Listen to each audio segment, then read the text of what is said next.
ከዚህ በማስቀጠል ለጉባኤ ማስጀመሪያ የተዘጋጁ ሁለት መዝሙሮችን በተከታታይ ህፃናት ያቀርቡልናል። ህፃናት እንዲገቡ ጠይቃለሁ።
አዲስ አበባ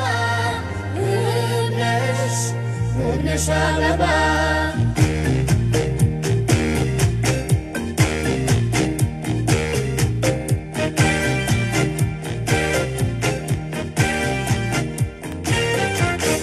የደማቆች ህብር ቀለም ሰላማዊት ውቢት ዓለም እንደ ስሟ ውብ ከተማ ምስጢራዊት ህብር ሸማ አዲስ አበባ አዲስ አበባ አዲስ አበባ አዲስ አበባ አዲስ አበባ አዲስ አበባ አዲስ አበባ አዲስ አበባ የደማቆች ህብር ቀለም ሰላማዊት ውቢት ዓለም እንደ ስሟ ውብ ከተማ ምስጢራዊት ህብር ሸማ አዲስ አበባ አዲስ አበባ አዲስ አበባ አዲስ አበባ አዲስ አበባ አዲስ አበባ አዲስ አበባ አዲስ አበባ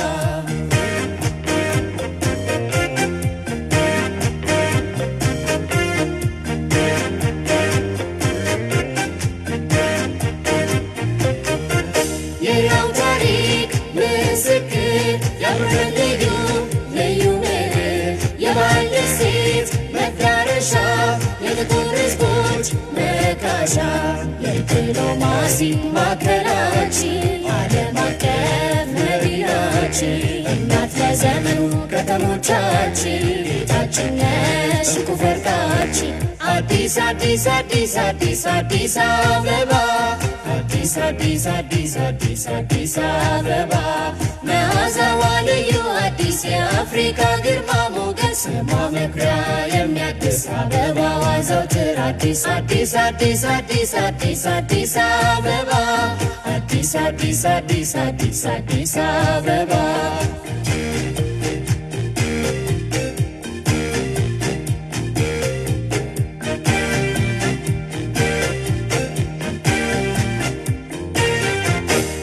የደማቆች ህብር ቀለም ሰላማዊት ውቢት ዓለም እንደ ስሟ ውብ ከተማ ምስጢራዊት ህብር ሸማ አዲስ አበባ አዲስ አበባ አዲስ አበባ አዲስ አበባ አዲስ አበባ አዲስ አበባ አዲስ አበባ አዲስ አበባ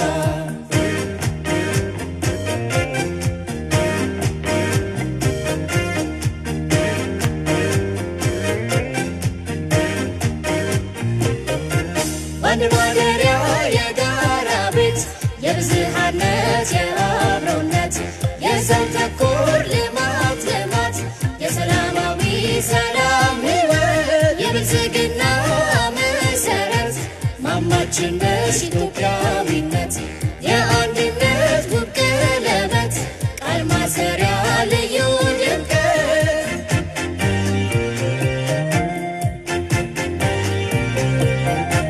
ስመ ቃሉ ልዩ ፊደል በወርቀ ዘብ የሚፈተል ድንቅ ካባ ሽልማቱ ሁሉ ልጇ ሁሉ ቤቱ ሳምባችን ነሽ መተንፈሻ የሁላችን መናገሻ ከፈጣሪ የተሰጠች አዲሱ ቤታችን ነች የማትቆም ተሻጋሪ ኮከባችን ሁሌም አብሪ የሁላችን ልዩ አምባ አዲስ አዲስ አዲስ አበባ የሁላችን ልዩ አምባ አዲስ አዲስ አዲስ አበባ አዲስ አዲስ አዲስ አበባ አዲስ አዲስ አዲስ አበባ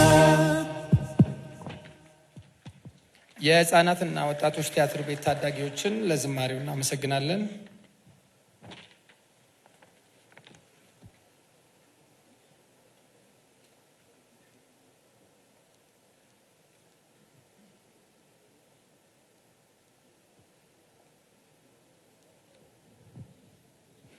አሁን ጉባኤውን እንዲመሩልን የተከበሩ አፈ ጉባኤ ወይዘሮ ቡዜና አልከድርን ወደ መድረክ በአክብሮት ጋብዛለሁ።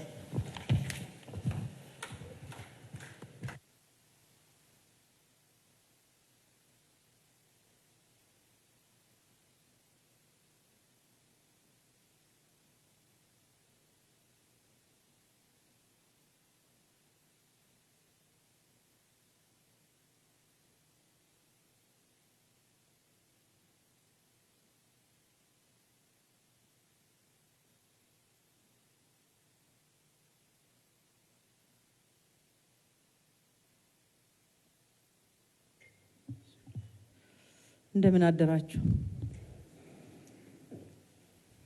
ምልዓተ ጉባኤ የተሟላ መሆኑን ቀደም ብሎ ምክር ቤት ጽሕፈት ቤት ስላሳወቅን የዛሬ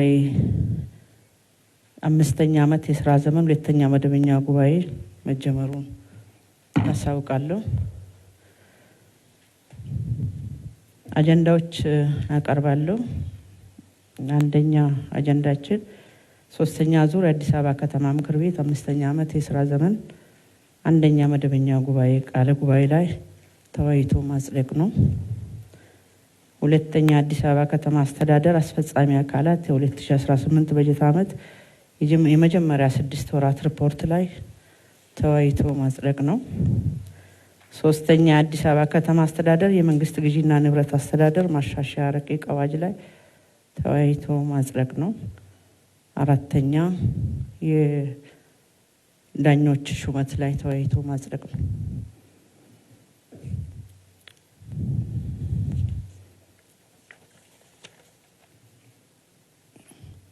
አጀንዳውን የምትደግፉ ምክር ቤት አባላት፣ የምትቃወሙ፣ ድምጽ የማትሰጡ አጀንዳው በሙሉ ድምጽ ጸድቋል። አንደኛ አጀንዳችን የቃለ ጉባኤው ቀደም ብሎ የተበተነ ስለሆነ አስተያየት ካለ ለምክር ቤት አባላት እድል ይሰጣል።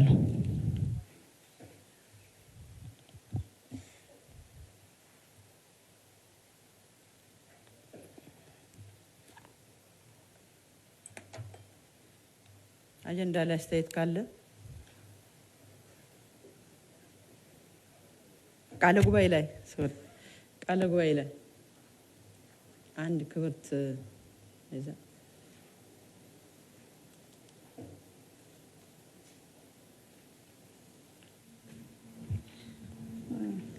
ገጽ 7 ላይ አቶ ፍቃዱ ተሰማ የሚለው ስሙ ይስተካከል።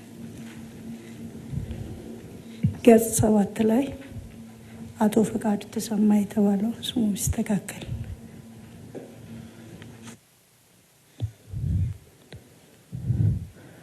ሌላ ከሌለ ያው አቶ ፍቃዱ የተባሉ የተከበሩ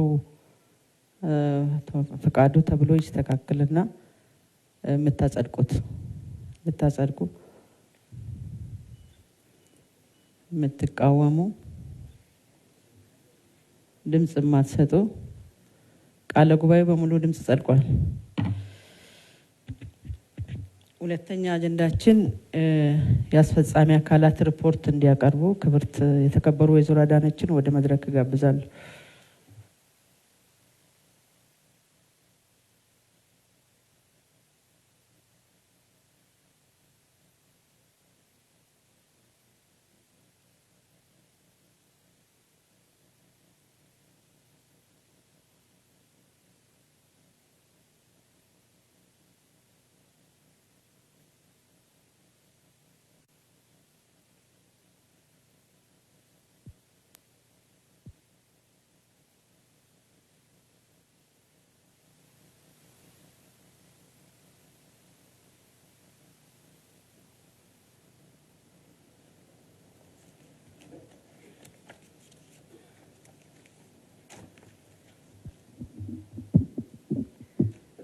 አመሰግናለሁ።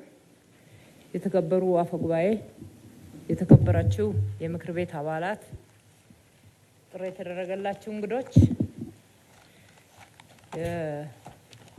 የተከበረው ምክር ቤት እንደሚያውቀው ከለውጡ ወዲህ ግልጽ ከሆነ የብልጽግና እሳቤ የተቀዱ ስትራቴጂዎችና ፖሊሲዎች እየተመራች የምትገኘው ከተማችን አዲስ አበባ በተከናወኑ በርካታ ተግባራት በዘመናት መካከል የተመላለስንበትን የኋላ ቀርነትና የደህንነት ታሪክ እንዲሁም ጎስቋላ ገጽታን እየፋቅን ከመጥፎ ጠረን እየራቅን ከድንግዝግዙ እየተላቀቅን አሁን ወደምንገኝበት የተጨበጠና ወደሚታይ ብርሃናማ ምዕራፍ ተሸጋግረናል። አንዳንድ እያሸማቀቁን የነበሩ ሁኔታዎችን እየተላቀቅ ከከተማችን አልፎ ሀገራችንን ከፍ የሚያደርግ ብቻም ሳይሆን የጠራ ግብ ከተቀመጠና ይህንን ለማስፈጸም ቁርጠኝነት ከተፈጠረ በዚህ ልክና ፍጥነት ሀገርን ወደ ከፍታ ማምጣት እንደሚቻል ሌሎችም የሚያስተምር አዳዲስ ልምዶችን የቀመርንበት ነው። ይህ ስኬታችን እንዲሁ በድንገት ብቅ ያለ ተአምር ሳይሆን በመንግስትና በህዝብ በግሉ ዘርፍ መናበብ፣ በተቀናጀና ቁርጠኝነት በመደጋገፍ ለአፍታም ባልተቋረጠ ስራ የመጣ የሀሳብና የላብ ውጤት ነው። በተለይም ባለፉት ዓመታት ብዙ የጸረ ሰላም ፍላጎቶችና እቅዶች ቢያጋጥሙንም የከተማዋን ዘላቂ ሰላም ያረጋገጥንበት፣ ከተማችንን በመሰረታዊነት የነበረባትን የመሰረተ ልማት እጥረት ጉለቱን በመሙላት ውጤታማና ስር ነቀል የመሰረተ ልማት ስራዎች ያከናወንበት፣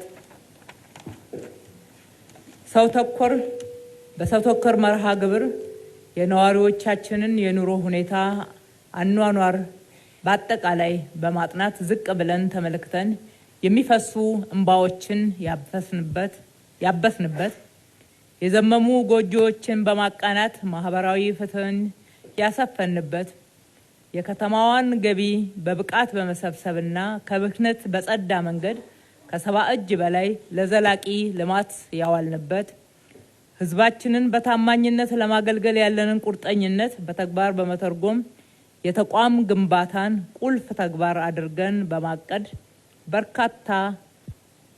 በርካታ ተቋማትን የተሻለ አገልግሎት አሰጣጥ ስርዓት በመገንባት እና በማብቃት ኃላፊነታቸውን እንዲወጡ በትኩረት የሰራንበት ተስፋ ሰጪ ውጤትም ያገኘንበት ነው።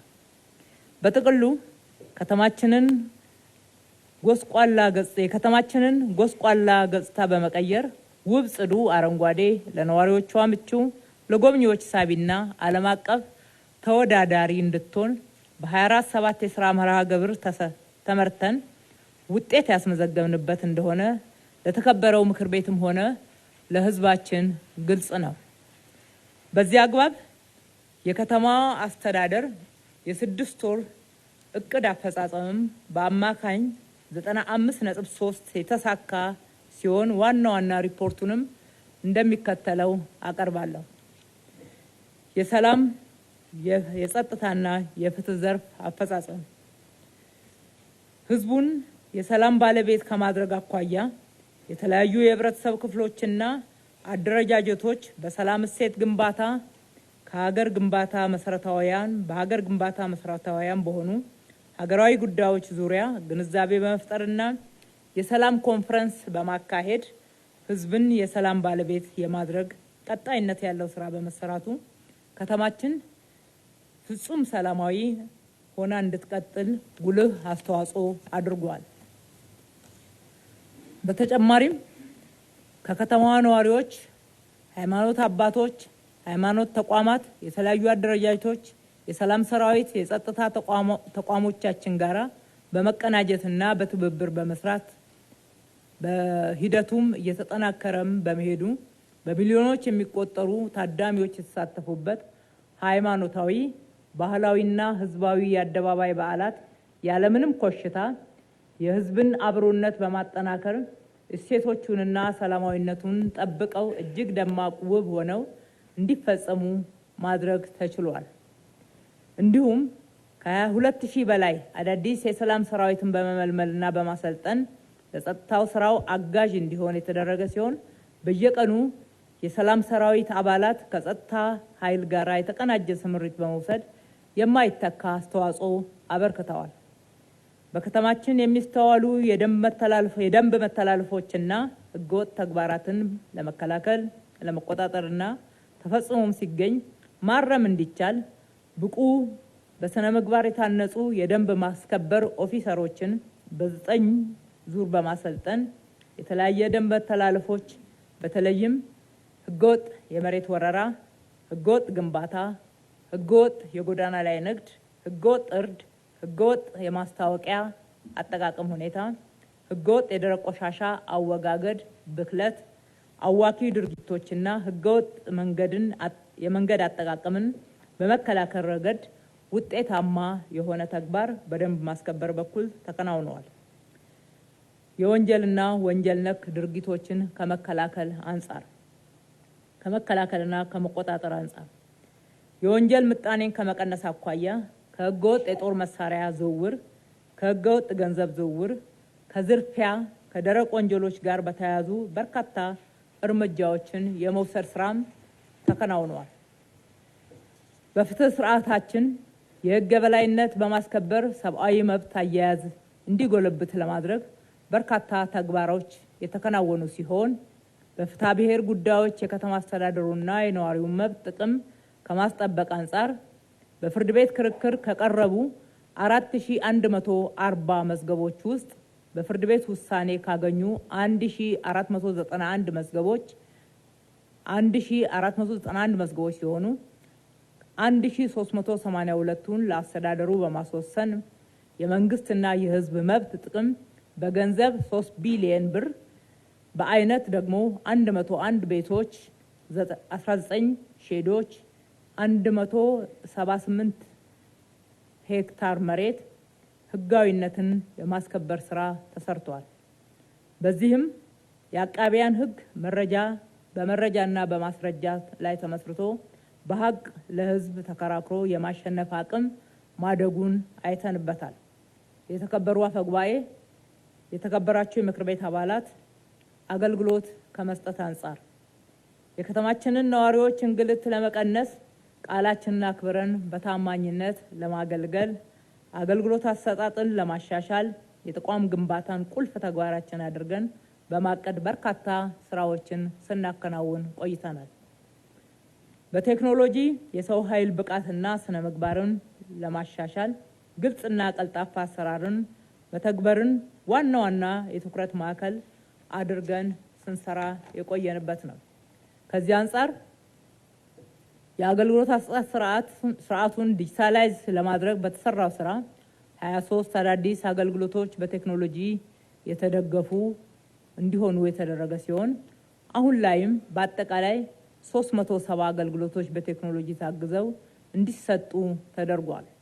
በተለይም 2 አዲስ መሶብ የአንድ ማዕከል ዲጂታል የመንግስት አገልግሎት መስጫዎች ደረጃቸውን ጠብቀው እንዲለሙና ወደ አገልግሎት እንዲገቡ የተደረገ ሲሆን በተቀናጀ መልኩ አገልግሎቶችን መስጠት በመቻላችን የተገልጋዩን ህብረተሰብ እንግልት፣ ጊዜና ወጪን በመቀነስ ጥራት ያለው አገልግሎት በመሰጠቱ የተገልጋዩ እርካታ 94.2 መድረስ ችሏል።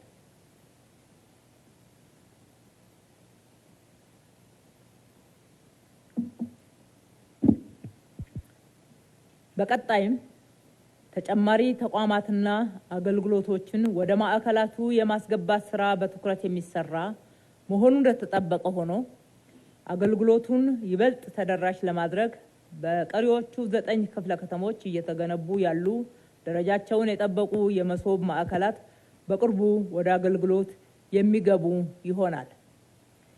ተገልጋዮች በአገልግሎት አሰጣጡ ላይ ቀጥተኛ ተሳትፎ እንዲኖራቸውና ድርሻቸውን ኃላፊነታቸውንም እንዲወጡ ደረጃው የመማክርት ጉባኤዎችን በማቋቋም ወደ ተግባር የገቡ ሲሆን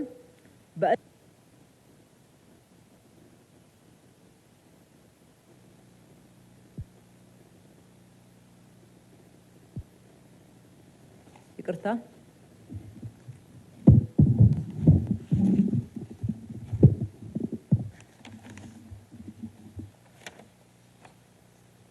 በቀጣይም ተቋማት አገልግሎቶችን ወደ ማዕከላቱ የማስገባት ስራ በትኩረት የሚሰራ መሆኑ እንደተጠበቀ ሆኖ አገልግሎቱ ይበልጥ ተደራሽ ለማድረግ በቀሪዎቹ 9 ክፍለ ከተሞች እየተገነቡ ያሉ ደረጃቸውን የጠበቁ የመሶብ ማዕከላት በቅርቡ ወደ አገልግሎት የሚገቡ ይሆናል።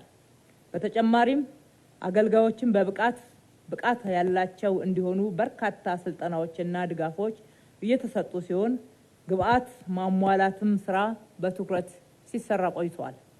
ተገልጋዮች በአገልግሎት አሰጣጡ ላይ ቀጥተኛ ተሳትፎ እንዲኖራቸው ድርሻቸውንና ኃላፊነታቸውን መወጣት እንዲችሉ በየደረጃው የመማክርት ጉባኤዎችን በማቋቋም ወደ ተግባር የገቡ ሲሆን በእንጠያየቅ መድረኮች ጥያቄዎችን አንስተው በአመራሩ ምላሽ እንዲሰጣቸው የማድረግ ስራ ተሰርቷል።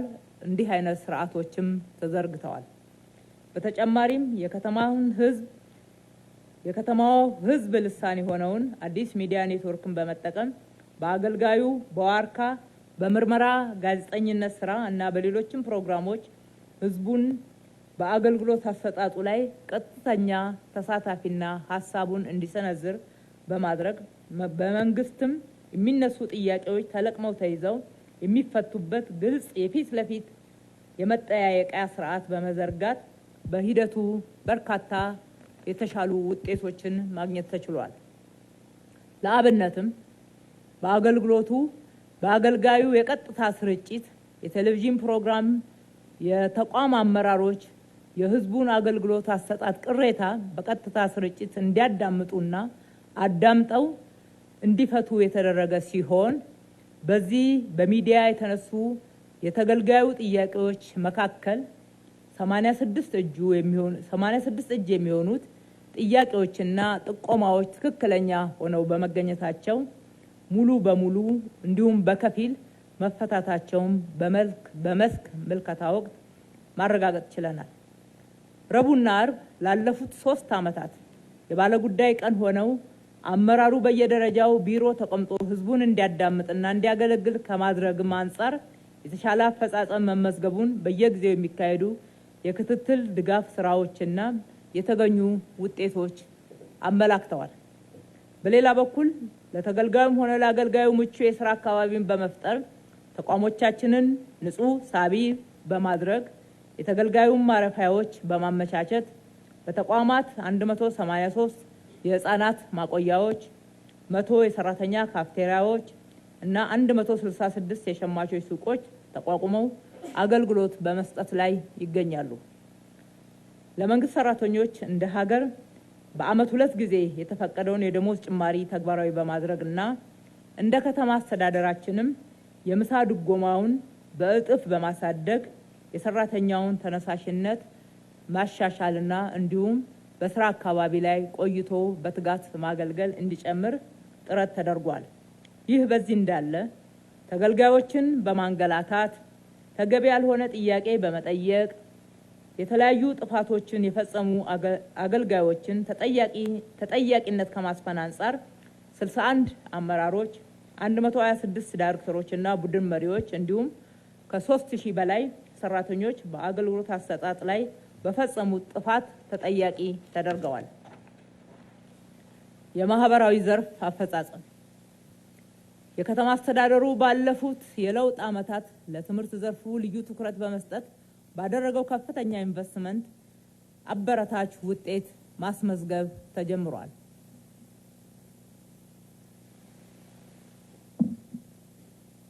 ከተማሪ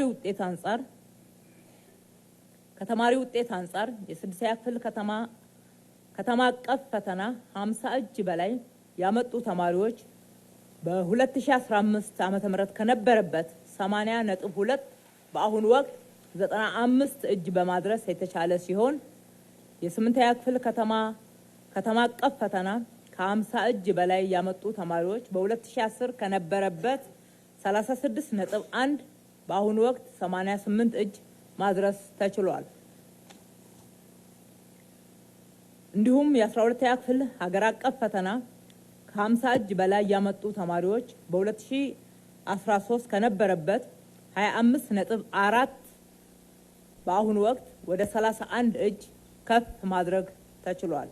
በአጠቃላይ በመንግስትና በግል ትምህርት ቤቶች መካከል የነበረው ውጤት ልዩነት በከፍተኛ ደረጃ ተቀራራቢ የአፈጻጸም ውጤት እንዲመዘገብ አስችሏል።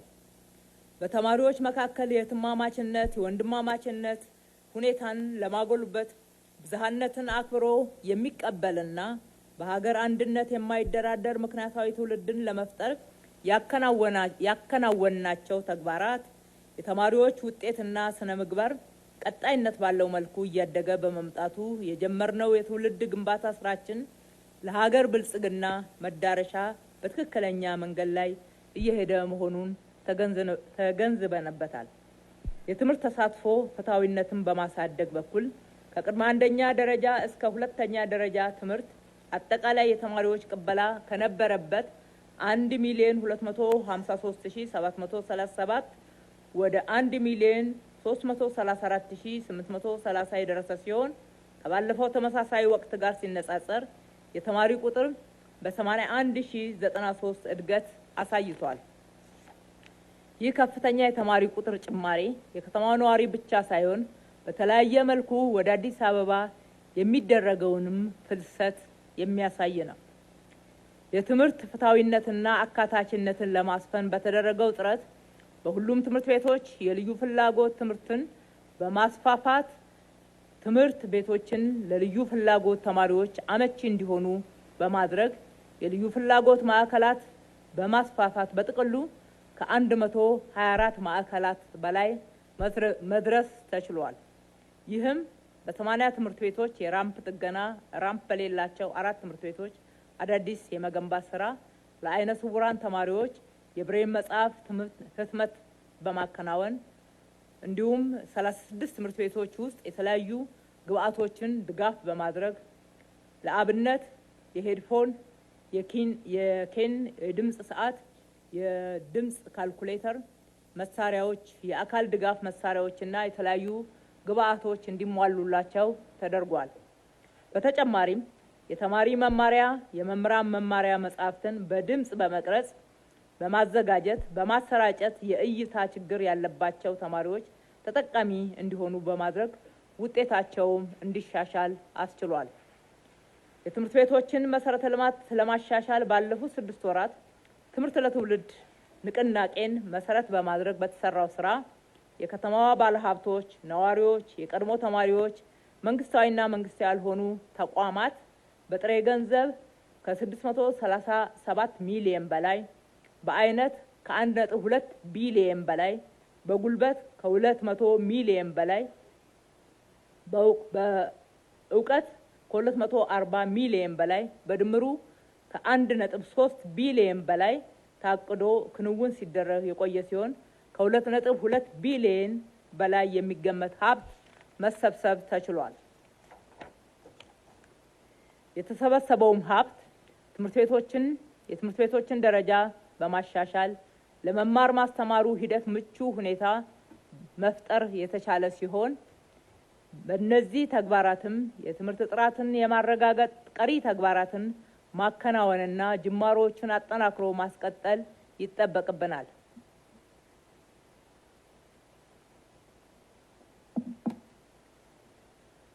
በተማሪዎች ምገባ 940,329 በላይ ተማሪዎችን በቀን 2 ጊዜ እንዲመገቡ እየተደረገ ሲሆን የተማሪ ዩኒፎርም፣ የተማሪ ቁሳቁስና የመምህራን ጋዋንም በወቅቱ እንዲደርሳቸው ተደርጓል።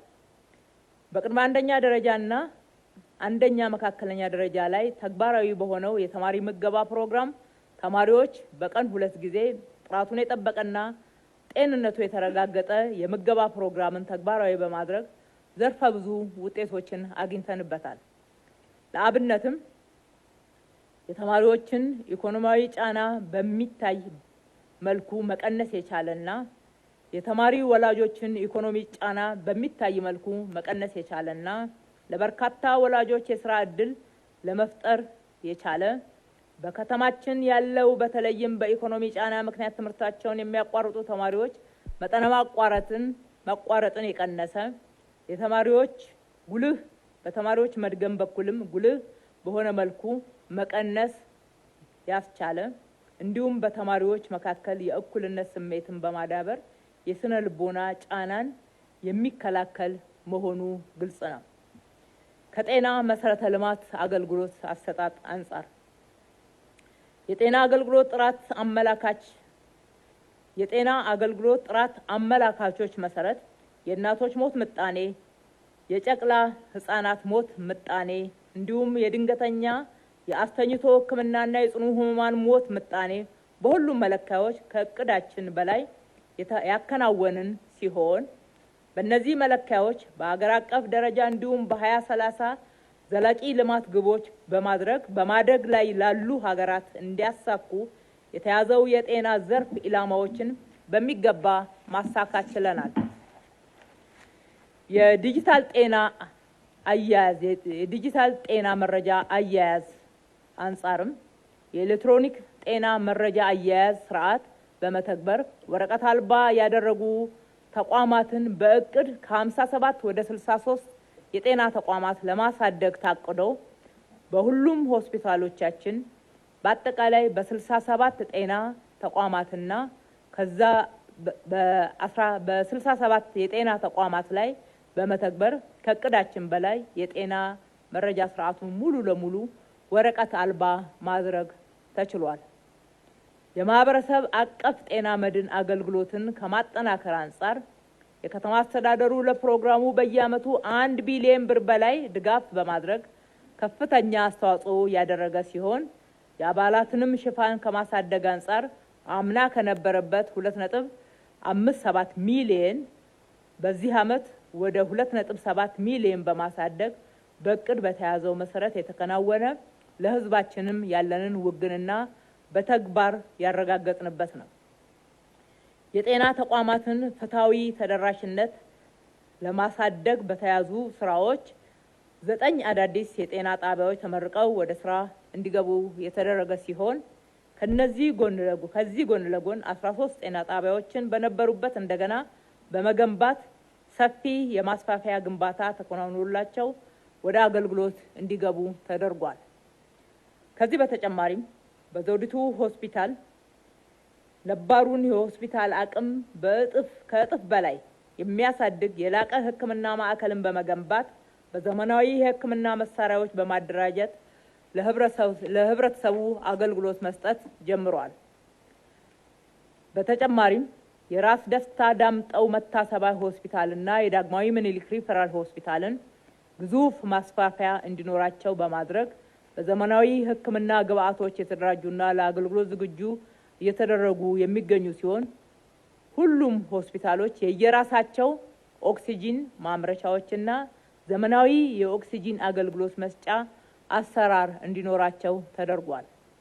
የጤና ቱሪዝም መዳረሻ ለመሆን የያዝነውን ራዕይ ከግብ ለማድረስ ከ500 አልጋ በላይ ያላቸው እያንዳንዳቸው ማለት ነው የኮልፌ መንዲዳና የንፋስ ስልክ ላፍቶ ግዙፍ ዘመናዊ ሆስፒታሎች እንዲሁም በሀገራችን በአይነቱ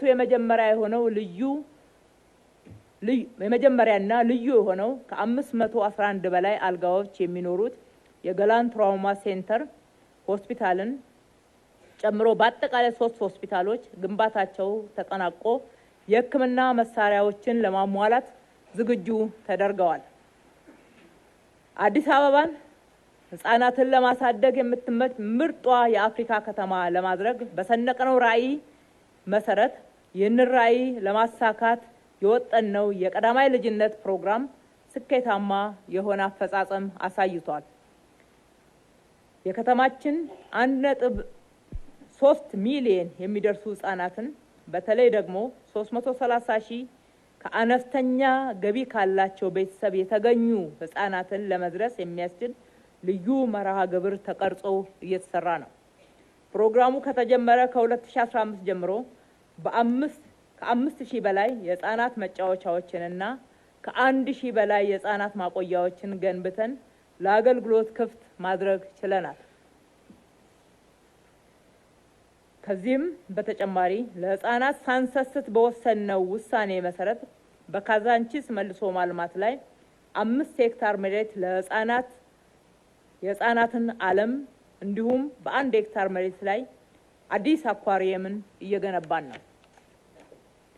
በተጨማሪም ለወላጆችና አሳዳጊዎች የምክር አገልግሎት የሚሰጡ 5000 ሰራተኞችን በማሰማራት በ15 ቀኑ በየ15 ቀኑ 245803 የቤት ለቤት ምክር አገልግሎት እና እንዲሁም በእድገት ደረጃቸው ወደ ኋላ የቀሩ ህፃናት ካሉ ክትትል እየተደረገ ተለይተው ወደ ተቋማት በማምጣት አገልግሎት እንዲያገኙ የማድረግ ስራ እየተሰራ ነው። ከዚህም ባሻገር ለ15000 ድጋፍ የሚያስፈልጋቸው እናቶች እና ህጻናት አልሚ ምግብ ድጋፍ ተደርጓል። 95 ጤና ጣቢያዎች 495789 ጊዜ ለህፃናት እድገት ክትትል ልዩ ስራ እንዲሰሩ ተደርጓል። በክትትሉ የእድገት ውስንነት የታየባቸው በመጀመሪያ ዙር ስንጀምር ከነበረበት 13 እጅ አሁን ወደ 11 እጅ ዝቅ እንዲል በማድረግ ህፃናት ተገቢውን ሕክምናና ድጋፍ ክትትል እንዲያገኙ ተደርጓል። የአካላዊ እድገትና ውስንነት ለታየባቸውም 185 ህፃናት ችግሮቻቸውን ታሳቢ ያደረገ ዘመናዊ ዊልቸር ድጋፍ ተደርጎላቸዋል። በጥቅሉ ከዚህ አንጻር ፕሮግራሙ ያስገኛቸው ውጤቶች በመገምገም በወጣው ጥናት መሰረት ባለፈው ዓመት የተሰሩ ስራዎችን ጨምሮ በከተማችን የነበረው ህፃናት እድገት ሁኔታ በ2.7 እጅ መሻሻል ማሳየቱን መገንዘብ ችለናል። ጥናቱም በገለልተኛ አካል የተደረገ በመሆኑ በአፍሪካ ከተሞች እንዲስፋፋና ልምድ እንዲወሰድበት ተደርጓል። ከባህልና ከኪነ ጥበብ አንጻር ባለፉት 6 ወራት የከተማችንን ህዝብ ባህላዊ፣ ኪነ ጥበባዊ፣ ታሪካዊና ተፈጥሯዊ ሀብቶቿን በማጥናት በመጠበቅ መልካም ገጽታ ከመገንባት እንዲሁም የህዝቦቿን አንድነት፣ አብሮነት፣ ወንድማማችነትና አሰባሳቢ የወል ገዢ ትርክቶችን ግንባታ ስራዎች በልዩ ትኩረት እንዲሰራ በማድረግ ውጤታማ ስራዎች ተከናውነዋል።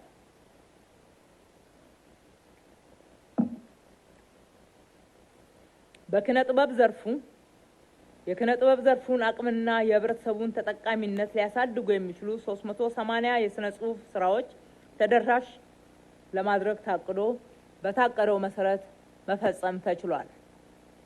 እጅግ ዘመናዊ የቲያትርና ፊልም ማዕከላትን በመገንባት ለአገልግሎት ክፍት ያደረግን ሲሆን 25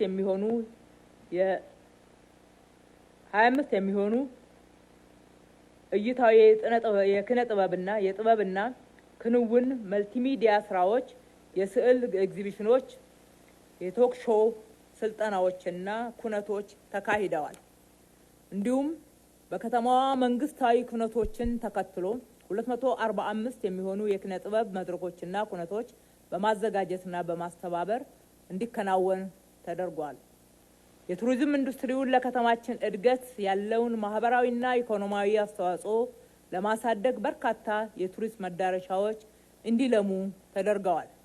የተከበሩ አፈ ጉባኤ፣ የተከበራችሁ የምክር ቤት አባላት፣ በዚህም ወደ ከተማችን የሚመጡ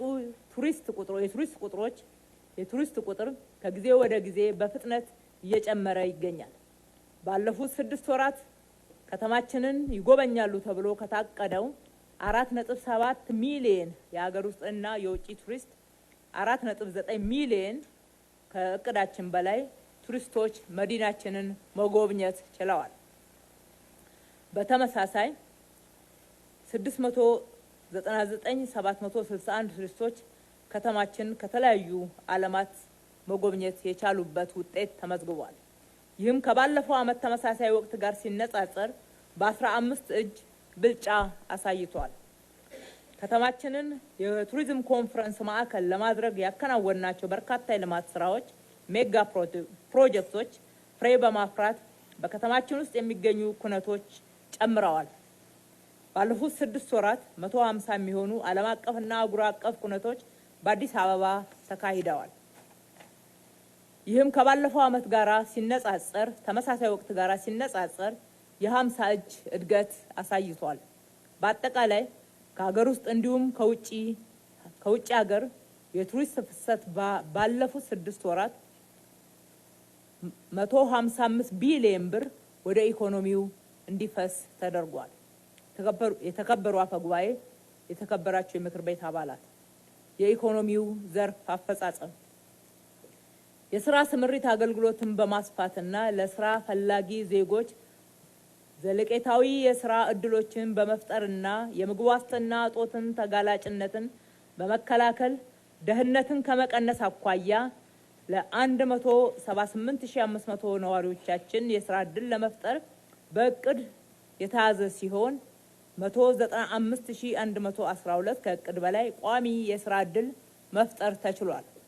በተጨማሪም በኮሪደር ስራና በወንዞች ዳርቻ እንዲሁም በቤቶች ግንባታ ከ250 ሺህ በላይ ጊዜያዊ የስራ ዕድል የተፈጠረላቸው እንዲሁም በግንባታው ላይ በስፋት እየተሳተፉ የሚገኙ ዜጎች ሰፊ ዕድል አግኝተዋል። የተፈጠረውን የስራ ዕድል በዘርፍ ስንመለከት በከተማ ግብርና ዘርፍ 18 እጅ፣ በከተማው ግብርና ዘርፍ 8 እጅ፣ በኢንዱስትሪው ዘርፍ 21 እጅ፣ በአገልግሎት ዘርፍ 71 እጅ ሽፋን ይዘዋል። የስራ ዕድል ተጠቃሚ ህብረተሰብ ክፍሎችን ስንመለከት ሴቶች 53 እጅ፣ ወጣቶች 49 እጅ እና ምሩቃን 6.8 እጅ የያዙ እንደሆኑ መረጃዎቹ ያሳያሉ።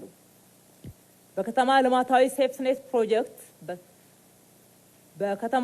በከተማ ልማታዊ ሴፍትኔት ፕሮጀክቶች ተሳትፎን በተመለከተ የሚሳተፉ ነዋሪዎቻችን ተጨማሪ የፋይናንስ ፕሮጀክቶችና የመንግስት ማቺንግ ፈንድ በ149,155 ተጠቃሚ ለ149,155 ተጠቃሚዎች በተለያዩ ወራት 4 የተለያዩ ፕሮጀክቶች ላይ 670 ሚሊዮን ብር ድጋፍ ተደርጎላቸዋል።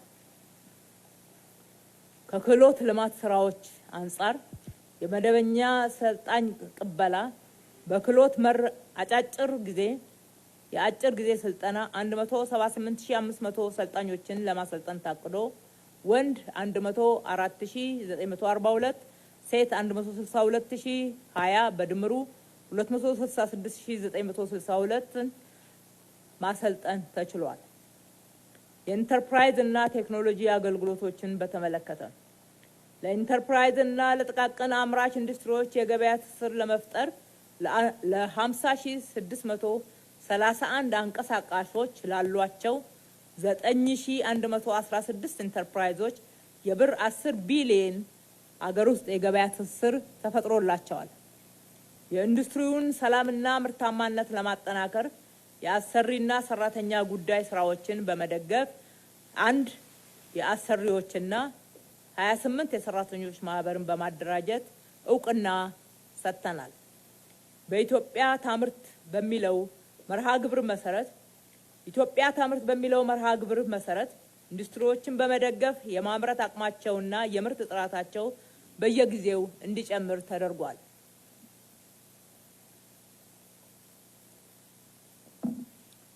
ለአብነትም 305 ከአነስተኛ እስከ ከፍተኛ አምራች ኢንዱስትሪዎች የመሳሪያ ሊዝ ተጠቃሚ ለማድረግ ታቅዶ ለ340 አምራች ኢንዱስትሪዎች ተጠቃሚ እንዲሆኑ ማድረግ ተችሏል። የማኑፋክቸሪንግ ኢንዱስትሪዎችን የማምረት አቅማቸውን አጠቃቀም በመለካት ከ66.6 ወደ 71 ለማሳደግ ታቅዶ 69.09 እጅ ማሳደግ ተችሏል። ነባር አምራች ኢንዱስትሪዎችን በማጠናከር የስትራቴጂክ ገቢ ምርቶችን የሚያመርቱ አዲስ 232 ኢንዱስትሪዎችን ለማፍራት ታቅዶ 238 ኢንዱስትሪዎችን ማፍራት ተችሏል። እንዲሁም 2094 ኢንዱስትሪዎች ክትትልና ድጋፍ ለማድረግ ችግሮቻቸውንም ፈቶ ለመደገፍ በሙሉ አቅማቸውም እንዲያመርቱ ለማድረግ ታቅዶ በታቀደው መሰረት መተግበር ችሏል። አምራች ኢንዱስትሪዎች ተኪ ምርት በማምረት 938.9 ሚሊዮን ዶላር የውጭ ምንዛሪ እንዲያድኑ ለማድረግ ታቅዶ 800.4 ሚሊዮን በላይ የውጭ ምንዛሪን ማዳን ተችሏል። በኢንዱስትሪዎቹ 7.7 ሚሊዮን ቶን የኢንዱስትሪ ምርት በሀገር ውስጥ በማምረት ለመተካት ታቅዶ 7.4 ሚሊዮን ቶን በማምረት ከውጪ ወደ ሀገር ውስጥ የሚገቡ ምርቶችን መተካት ተችሏል። ለአምራች ኢንዱስትሪዎች የውጪ ገበያ ትስስር ለመፍጠር ለ16,029 ቶን ምርት ወደ ውጪ እንዲልኩ ድጋፍ ለማድረግ ታቅዶ 128 ሚሊዮን ዶላር እንዲያገኙ ለማመቻቸት በታቀደው መሰረት 16,635 ቶን ምርት ወደ ውጪ በመላክ 123 ሚሊዮን ዶላር በላይ ገቢ ማስገባት ተችሏል። የንግድ ግብይት ስርዓትን ከማሳለጥና አቅርቦትና ፍላጎትን በማጣጣም ገበያን ማረጋጋትና የኑሮ ውድነት ጫናን ከመቀነስ አንጻር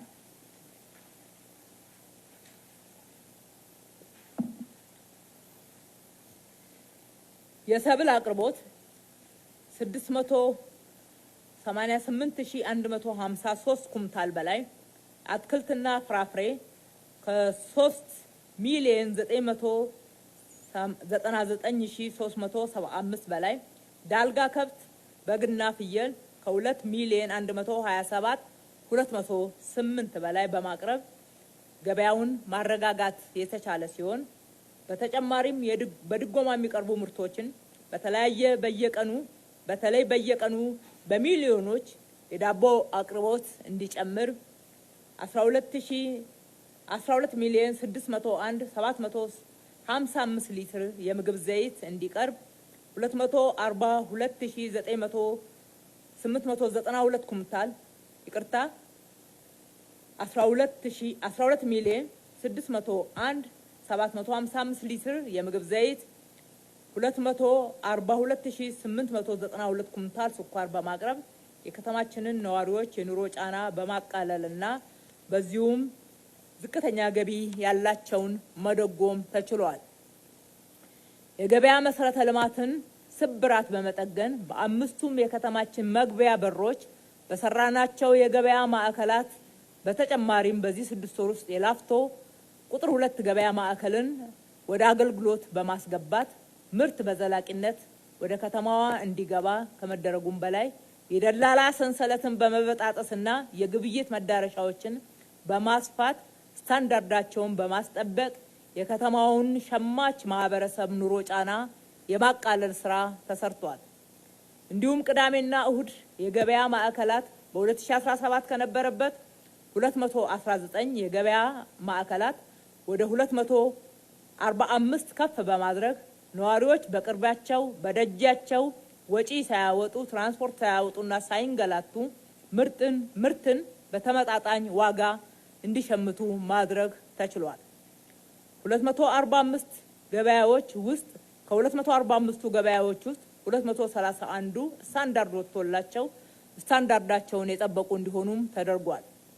መደበኛ ያልሆነ ንግድ ከተማ አስተዳደሩ ደንብ በማውጣት እውቅና የሰጣቸው 7400 መደበኛ ያልሆኑ አነስተኛ ንግዶችም ወደ ስራ እንዲገቡ ተደርገዋል።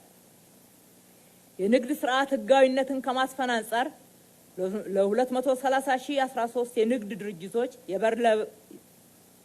የንግድ ስርዓትን ህጋዊነት ከማስፈን አንጻር 230,013 የሚሆኑ የንግድ ድርጅቶች ላይ በር ለበር ክትትልና ቁጥጥር በማድረግ ህገወጥነትን የመከላከል ስራ የተሰራ ሲሆን በሂደቱም 12,139 ጥፋተኛ የሆኑ ነጋዴዎችን በመለየት አስተዳደራዊ እርምጃ በመውሰድ 10,496 ያህሉ ወደ ህጋዊነት እንዲመለሱ ተደርጓል። ቀሪዎቹም በሂደት ላይ ናቸው።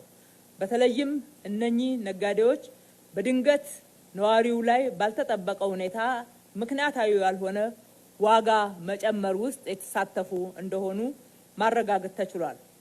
በከተማችን ሸማች ብቻ ሳትሆን አምራች እንድትሆን ታቅዶ በተሰራው ተከታታይ ስራ ባለፉት 6 ወራት የከተማ ግብርናን ከከተማው የምግብ ዋስትና መረጋገጥ ሂደት ጋራ ድርሻውን እንዲወጣ ለማሳደግ በመደበኛ የሌማት ትሩፋትና ሌሎች የንቅናቄ ስራዎችን በማጠናከር ከ1 ሚሊዮን በላይ የማህበረሰብ ክፍሎችና በ2667 በላይ ተቋማት በከተማ ግብርና አርአያ የሚሆን ስራ እንዲያከናውኑ ተደርጓል። በከተማ ግብርና በእንስሳትና በሰብል ሀብት ልማት በከተማችን ውስጥ ማለት ነው ለአብነት 169,808 ቶን ምርት ለማምረት ታቅዶ 211,766 ቶን ምርት ማምረት ተችሏል።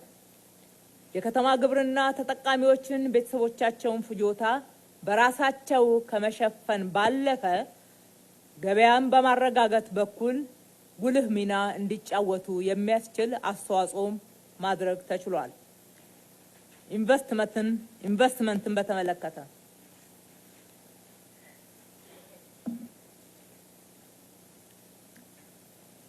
የኢንቨስትመንት ፍቃድና ፍቃድ ነክ አገልግሎቶችን በተመለከተ ለ1750 አዳዲስ ኢንቨስትመንት ፍቃድ ለመስጠት ታቅዶ ለ2549 ኢንቨስትመንቶች አዳዲስ ፍቃድ የተሰጠ ሲሆን የማስፋፊያ ፍቃድ ለ140 ለመስጠት ታቅዶ ለ162 ተሰጥቷል።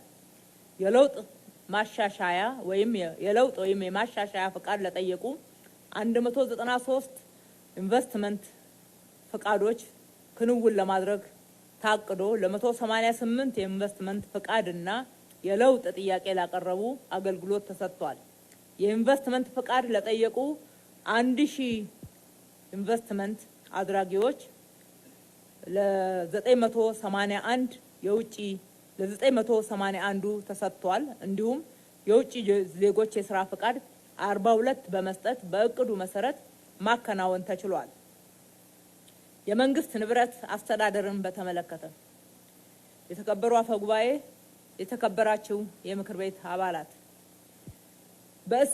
በአሴት ማናጅመንት ኢንፎርሜሽን ሲስተም በአጠቃላይ በ80816 በተጠቃሚ እጅ የሚገኙ በአሴት ማናጅመንት ኢንፎርሜሽን ሲስተም በመጠቀም በአጠቃላይ 80816 በተጠቃሚ እጅ የሚገኙ ንብረቶችን 684692 ቋሚ ንብረት በለማው ቴክኖሎጂ የተመዘገበ ሲሆን ከተጠቃሚው እጅ ወጥቶ ወደ ሲስተም እንዲገባ በማድረግ በዚህም ስራ በመመዝገብ ዋጋቸውም ብር 19 ሚሊዮን በላይ የሆኑ ቋሚ ንብረቶች በተዘረጋው ሲስተም ቴክኖሎጂ እንዲደራጁ በተሻለ ሁኔታ ለጥቅምም እንዲውሉ ተደርገዋል። ለመንግስት አስተዳደር አገልግሎት ከህንፃ አንጻር ክራይ ጋራ በተያያዘ በነበረው የአሰራር ብልሽትና ክፍተት ምክንያት ያለአግባብ የተከፈለ የክራይ ገንዘብ ኦዲት በማድረግ 39 ሚሊዮን በላይ ለመንግስት ተመላሽ ከ39 ሚሊዮን በላይ ለመንግስት ተመላሽ ማድረግ የተቻለ ሲሆን በድርጊቱ ላይ ተሳተፉ 23 ሰዎች በየደረጃው ባሉ አስተዳደራዊና ህጋዊ ስርዓቶች እንዲጠየቁ ተደርገዋል። የተከበሩ አፈ ጉባኤ፣ የተከበራችሁ የምክር ቤት አባላት የመሰረተ ልማት እና የህብረተሰብ ተሳትፎ ስራን በተመለከተ ባለፉት 6 ወራት በመንግስትና ህብረተሰብ ተሳትፎ ደረጃውን የጠበቀ ዘመናዊ ዘላቂ መሰረተ ልማት ከማቅረብ አንጻር 12232 ፕሮጀክቶችን በማከናወን ከእቅድ በላይ ማከናወን ችለናል። ኢኮኖሚያዊና ማህበራዊ ጠቀሜታ ያላቸው መሰረተ ልማቶችን በዲዛይንና ግንባታ ቢሮ በኩል 274 ፕሮጀክቶች በዚህ 6 ወር ብቻ ማጠናቀቅ ችለናል። ለአብነትም የተለያዩ ጤና ተቋማት፣ የትምህርት ተቋማት፣ የህፃናት መጫወቻዎች፣ የወጣቶችና ህፃናት ቲያትር ቤቶች፣ ሲኒማ ኮምፕሌክስ፣ የተለያዩ ስፖርት ማዘውተሪያ ስፍራዎች፣ የልጆች ማቆያዎች፣ የአስተዳደርና የፖሊስ አገልግሎት መስጫ ተቋማት፣ የተሽከርካሪ ማቆሚያዎች፣ ተርሚናሎች፣ ፕላዛዎች፣ የግብርና ምርቶች መሸጫ ማዕከላት፣ ማስፋፊያዎች እና አዳዲስ ማዕከላት፣ የማምረቻና መሸጫ ሼዶች፣ የአዲስ ኢንተርናሽናል ኮንቬንሽን ማዕከል ማስፋፊያን ጨምሮ በኮሪደር እና በወንዝ ዳርቻ የተሰሩትን ፕሮጀክቶች ያጠቃልላል። ባለፉት 6 ወራት የመንገድ ሽፋን፣ የትራፊክ ፍሰትና ደህንነትን ለማሻሻል ጥገናና ግንባታም ለማከናወን በታቀደው መሰረት ተከናውነዋል። በዚሁ አግባብ 134.8 ኪሎ ሜትር የሚሸፍን የመንገድ ግንባታ፣ 573.4 ኪሎ ሜትር የሚሸፍን የመንገድ ጥገና በድምሩ 708 ኪሎ ሜትር የተከናወነ ሲሆን ብር 17 ቢሊዮን ለዚሁ ዓላማ ጥቅም ላይ ማዋል ተችሏል። ሰፋፊ ምቹ የተሽከርካሪ መንገዶችን በማስፋፋት የብስክሌትና የእግረኛ መንገዶችን በመገንባት ንጹህና ምቹ ጎዳናዎችን በመፍጠር የመንገዶቻችን ደረጃም ዓለም አቀፍ ደረጃቸውን የጠበቁ እንዲሆን ተደርጓል።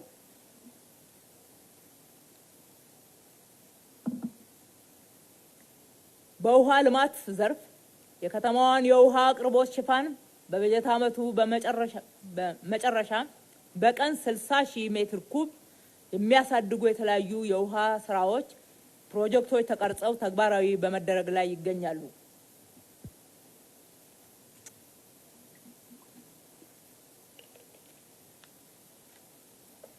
የተከበሩ አፈ ጉባኤ፣ የተከበራችሁ የምክር ቤት አባላት፣ ከዚህ አንጻር ባለፉት 6 ወራት በቀን 37,996 ሜትር ኩብ ውሃ መስጠት የሚያስችሉ 21 ጥልቅ ጉድጓዶችን ቁፋሮ ስራ በማከናወን ሙሉ በሙሉ በታቀደው መሰረት የተጠናቀቀ ሲሆን ከዚህ ውስጥ በቀን 3,996 ሜትር ኩብ ውሃ መስጠት የሚያስችሉ 3 ጉድጓዶች ወደ ስርጭት ገብተዋል።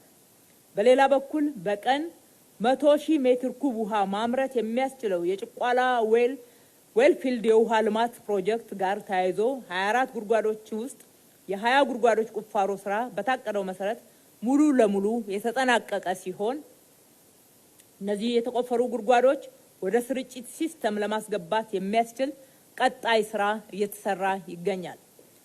በፍሳሽ ልማት ዘርፍ የከተማዋን ህብረተሰብ ክፍል ዘመናዊ የፍሳሽ አገልግሎት ተደራሽነት ለማሳደግ የሚያስችሉ 8 ፕሮጀክቶች ተቀርጸው በመሰራት ላይ የሚገኙ ሲሆን በዚህም በቀን እስከ 20,000 ሜትር ኩብ ፍሳሽን ማጣራት አቅም በመፍጠር እስከ 235,000 የሚደርስ የህብረተሰብ ክፍል የዘመናዊ ፍሳሽ አገልግሎት ተጠቃሚ በማድረግ የሚያስችለው የኮየ ፈጬ ፍሳሽ ማጣሪያ ጣቢያ ግንባታ ፕሮጀክት 75 እጅ ላይ ደርሷል። በተመሳሳይ 106,000 ሜትር ኩብ በቀን ማጣራት የሚችል አቅም የሚኖረውም የምስራቅ ተፋሰስ ፍሳሽ ማጣሪያ ጣቢያ ግንባታ ፕሮጀክትም በታቀደው መሰረት 30 እጅ ላይ የደረሰ ሲሆን ሌሎቹ የተቀሩት ደግሞ በወንዞች ዳርቻ ላይ እየተሰሩ ያሉና የኤሌክትሮ መካኒካል ስራን ማጠናቀቅ ብቻ የቀራቸው ናቸው። የተከበረው ምክር ቤት እንደሚያውቀው ከለውጡ በፊት በከተማችን የነበረው የፍሳሽ ማጣሪያ አንድ ብቻ ሲሆን በአሁኑ ሰዓት 43 ማድረስ ችለናል። በሌላ በኩል 20.2 ሚሊዮን ሜትር ኩብ ከመኖሪያ ቤት የሚፈሰውን ፍሳሽ ቆሻሻ መስመርና በተሽከርካሪ በማሰባሰብ በአግባቡ ለማጣራትና ለማስወገድ ታቅዶ 19.3 ሚሊዮን ሜትር ኩብ ፍሳሽ ቆሻሻ በእቅዱ መሰረት በአግባቡ የማጥራት ስራ እየተሰራ ይገኛል። ከቤት ልማት አቅርቦት አንጻር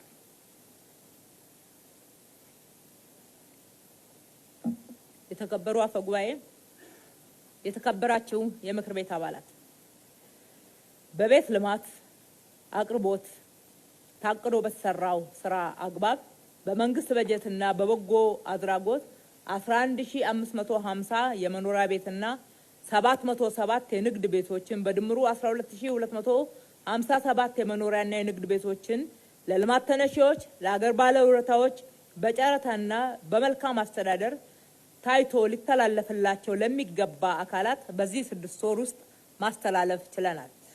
በበጎ ፍቃድ ከለውጡ ወዲህ 45,566 ቤቶች የተገነቡ ሲሆን በዚህ 6 ወር ብቻ 4,990 ቤቶችን ገንብተን ለአገልግሎት አብቅተናል።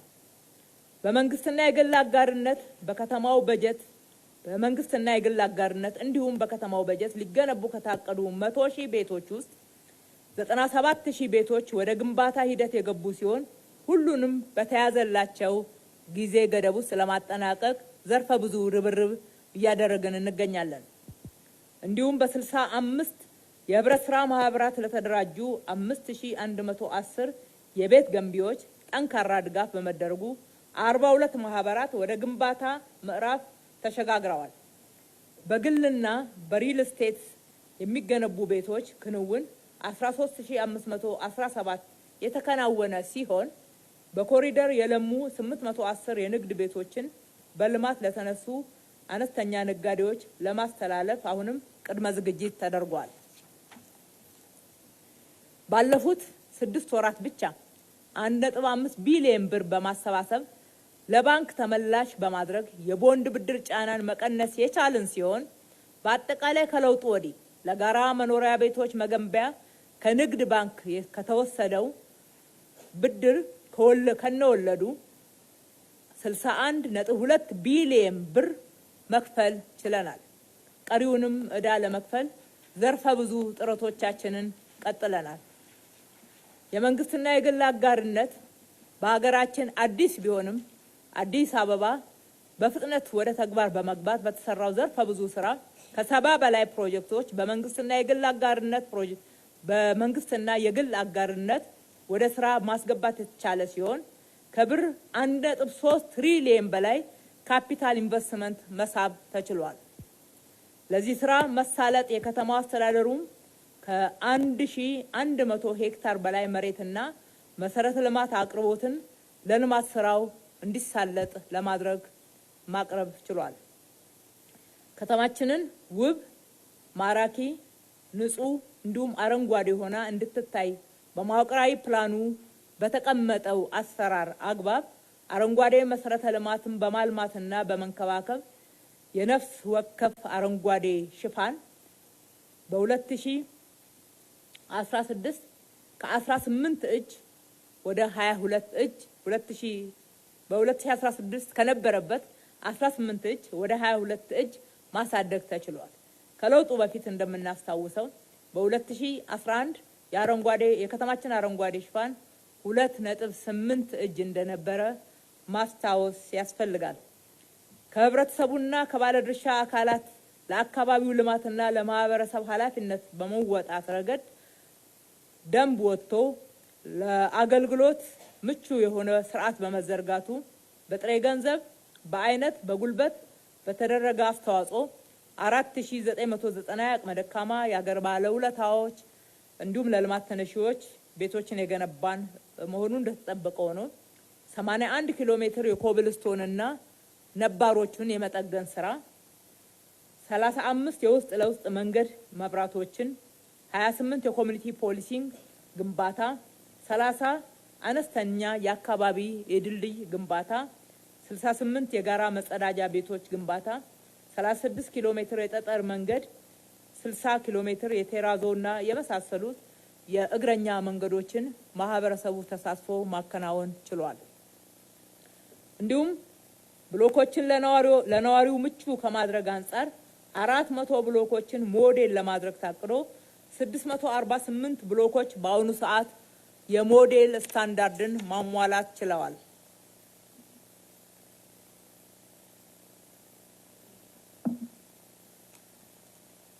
የተከበሩ አፈ ጉባኤ፣ የተከበራችሁ የምክር ቤት አባላት፣ ለ805 ሺህ በዝቅተኛ ኑሮ ደረጃ ለሚገኙ ህብረተሰብ ክፍሎች በድግግሞሽ ማዕድ ለማጋራት ታቅዶ ለ881500 የከተማችን ነዋሪዎች፣ ዝቅተኛ ገቢ ላላቸው፣ ለማህበራዊ ችግር ለተጋለጡ ህብረተሰብ ክፍሎች በተለያዩ ጊዜዎች ማዕድ ማጋራት ችለናል። በ28 የምገባ ማዕከላት በቀን በአማካይ 36,000 ለሚሆኑ ማህበራዊ ችግር የተጋለጡ ነዋሪዎቻችንን በቀን አንድ ጊዜ ንጹህ ምግብ መመገብ ችለናል። በመሆኑም በከተማችን ባለፉት 6 ወራት በበጎ ፈቃድ አገልግሎት 13 ቢሊዮን ብር በላይ በህብረተሰብ ተሳትፎ አካባቢ ልማት ስራዎች ከ2 ቢሊዮን በላይ በድምሩ ከ15 ቢሊዮን ብር በላይ ማሰባሰብና ለህዝብ ጥቅም ማዋል ተችሏል። እንዲሁም በበጎ ፈቃድ አገልግሎት አስተዋጽኦ ላበረከቱ አካላትም እውቅናና ክብር ሰጥተናል። ከተማዋ የምትመራበት ጥራት ያለው ተተግባሪ ስፓሻል ፕላን ገምግሞ ከማጽደቅ አንጻር ባለፉት 6 ወራት 5 ተቋማት ስፋታቸው 49 ሄክታር የሚሸፍኑ የተለያዩ አገልግሎትን የሚሰጡ ለአገልግሎትም የተዘጋጀው ዲዛይን መስፈርቶችን እንዲያሟላ ተደርጎ ዝርዝር ግምገማም በማድረግ 100% ለማጽደቅ በታቀደው መሰረት 11 ክፍለ ከተሞች 118.4 ሄክታርን የሚሸፍን 36 የወረዳ ማዕከላት ጥናቶች 151.8 ኪሎ ሜትር የወንዝ ዳርቻ ጥናት 2984.7 ሄክታር የወንዝ ዳርቻ ጥናት እንዲሁም 1 ከ1000 በላይ ሄክታር የሚሸፍኑ ሌሎች ጥናቶች በታቀደው መሰረት የተከናወኑ ሲሆን በቅንጅት አገልግሎት እንዲሰጡ ወደ ተግባር ገብተዋል። እንዲሁም ለ11ኛው መዋቅራዊ ፕላን ዝግጅት ምዕራፍ ስራዎች እየተከናወኑ ሲሆን በአጠቃላይ ስራው 17 እጅ ለማድረስ በታቀደው መሰረት እየተከናወነ ይገኛል። የመሬት ልማትና አስተዳደርን በተመለከተ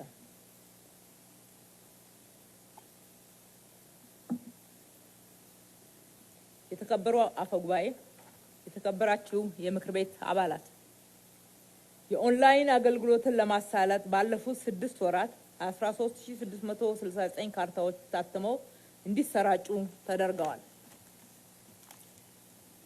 በዚህ ውስጥ በተሻሻለው ሲስተም 10528 ካርታዎች ታትመው ተሰራጭተዋል።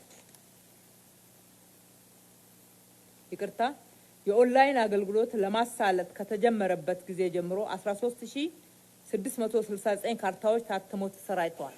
ባለፉት 6 ወራት ውስጥ በተሻሻለው ሲስተም 10528 ካርታዎች ታትመው ተሰራጭተዋል። የለማ መሬት ዝግጅትና ማስተላለፍ ስርዓትን ከማሻሻል አንጻር ለተለያዩ አገልግሎቶች 341 ሄክታር መሬት ለማዘጋጀት ታቅዶ 465 ሄክታር መሬት ማዘጋጀት ተችሏል። ለተለያዩ አገልግሎቶች የሚውል የከተማዋን ፍላጎት መሰረት ያደረገ 294 ሄክታር መሬት ለማስተላለፍ ታቅዶ 483 ሄክታር መሬት ለልማት ማስተላለፍ ተችሏል። የቅድመ ማልማት ጥያቄ ያቀረቡ 54 ባለይዞታዎች በይዞታቸው ላይ እንዲያለሙ ውሳኔ ተሰጥቷቸዋል። በግማሽ ዓመቱ ለልማት ተነሺዎች 7.4 ቢሊዮን ብር በላይ ካሳ መክፈል የተቻለ ሲሆን ከዚህ ውስጥ በልማት ምክንያት የተነሱ የልማት ተነሺዎችን መሰረተ ልማት እንዲሟላላቸው ለማድረግ በተዘረጋው እቅድ መሰረት የመብራት፣ የውሃ፣ የመንገድ አገልግሎቶችን በ400 ሚሊዮን ብር መስጠት ወይም ደግሞ መስራት ችለናል። የአርሶ አደር መብት ፈጠራና ከሱ ጋር ተያይዞ የሚሰሩ ስራዎችን በተመለከተ 6122 ካርታዎች የታተሙ ሲሆን እስካሁን 10873 ካርታዎች ታትመው የተወሰኑት በአርሶ አደሩ እጅ እንዲደርሱ ተደርገዋል።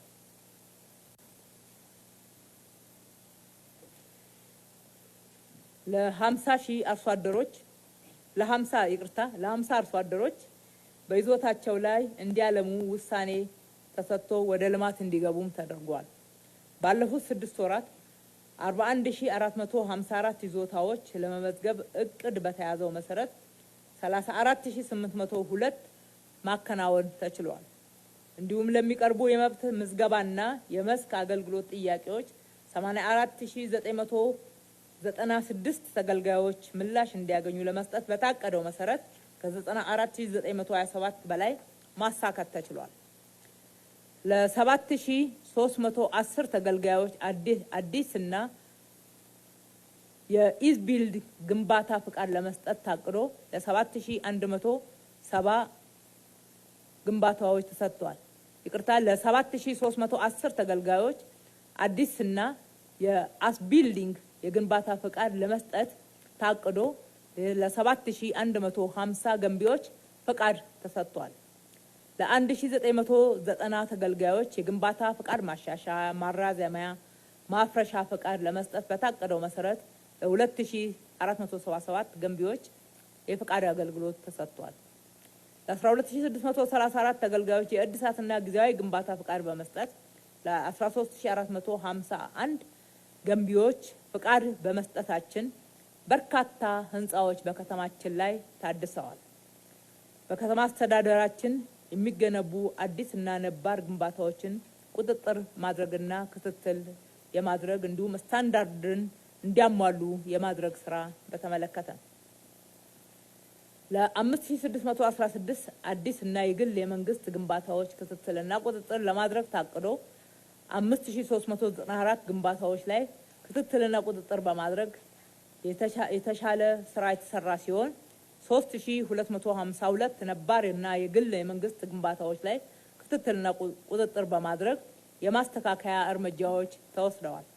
በመሆኑም አዲስ አበባ በዘፈቀደና በአልሚው ፍላጎት ላይ ብቻ በመመስረት ግንባታዎች የሚከናወኑባት ከተማ ሳትሆን በጸደቀው የከተማዋ ስታንዳርድና የአካባቢ ልማት ጥናት ላይ ብቻ በመመስረት የሚሰራባት ከተማ እየሆነች መጥታለች።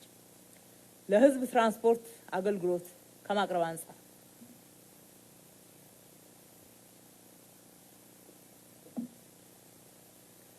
የሕዝብ ትራንስፖርት አገልግሎትን ከማቅረብ አንጻር 15547 ተሽከርካሪዎች ውስጥ 95% ለማሰማራት ታቅዶ በቀን 14133 ተሽከርካሪዎችን በማሰማራት በቀን በአማካይ ለ3.9 ሚሊዮን ሕዝብ የማጓጓዝ አገልግሎት ተሰጥቷል። በምሽት ትራንስፖርት 4151 ተሽከርካሪዎችን በማሰማራት በየቀኑ በአማካይ ለ151888 ሕዝብ የማጓጓዝ አገልግሎት ተሰጥቷል። የብዙሃን ትራንስፖርት ድርሻ ከነበረበት 36 እጅ ወደ 42 እጅ ከፍ እንዲልም ተደርጓል።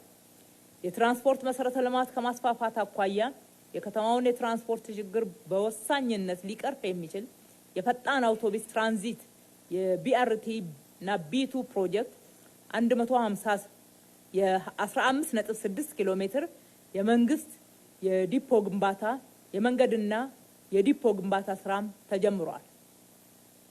የሞተር አልባ ትራንስፖርትን ከማስፋፋት አኳያ በኮሪደር ልማት የተገነቡ 241 ኪሎ ሜትር የብስክሌት ኦፕሬሽንን ስራ ለማስጀመር 10 ኦፕሬተሮች የምዝገባ ፍቃድ ወስደው 3ቱ የብስክሌቶችን ከውጭ ሀገር በማስገባት ሂደት ላይ ናቸው።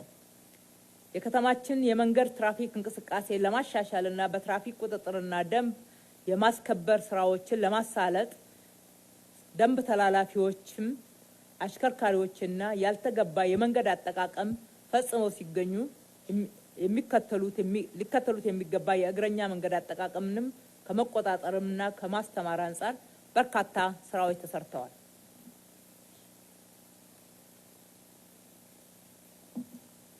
በዚሁ መሰረት የትራፊክ ቁጥጥርና የፓርኪንግ አስተዳደር ክፍያዎች ስራዎችን በቴክኖሎጂ በማስደገፍ አገልግሎቱን የማዘመን ስራ ተሰርቷል። በከተማችን ላይ በአሁኑ ሰዓት አብዛኛው የመኪና ማቆሚያ ስራ ከማኑዋል በላይ ወደ ቴክኖሎጂ እንዲገባ የተደረገ መሆኑ የምክር ቤቱ አባላት በክትትል ወቅት ያረጋገጣችሁት እንደሆነ ማንሳት ይቻላል። የአሽከርካሪ ተሽከርካሪ ብቃትና አገልግሎት አሰጣጥ ጋር ተያይዞ ያለው 130623 የአሽከርካሪ ብቃት ማረጋገጫ ፍቃድ እድሳት 17131 አዲስ ተሽከርካሪ ምዝገባ ለ270273 የተሽከርካሪ አመታዊ የቦሎ ምርመራ ለ13982 የድንገተኛ ተሽከርካሪ መንገድ ዳር ምርመራና የ38337 የእጩ አሽከርካሪ ምዝገባ አገልግሎቶች ተሰጥተዋል። የተከበሩ አፈ ጉባኤ፣ የተከበራችሁ የምክር ቤት አባላት፣ መዘጋጃ ቤታዊ አገልግሎቶችን በተመለከተ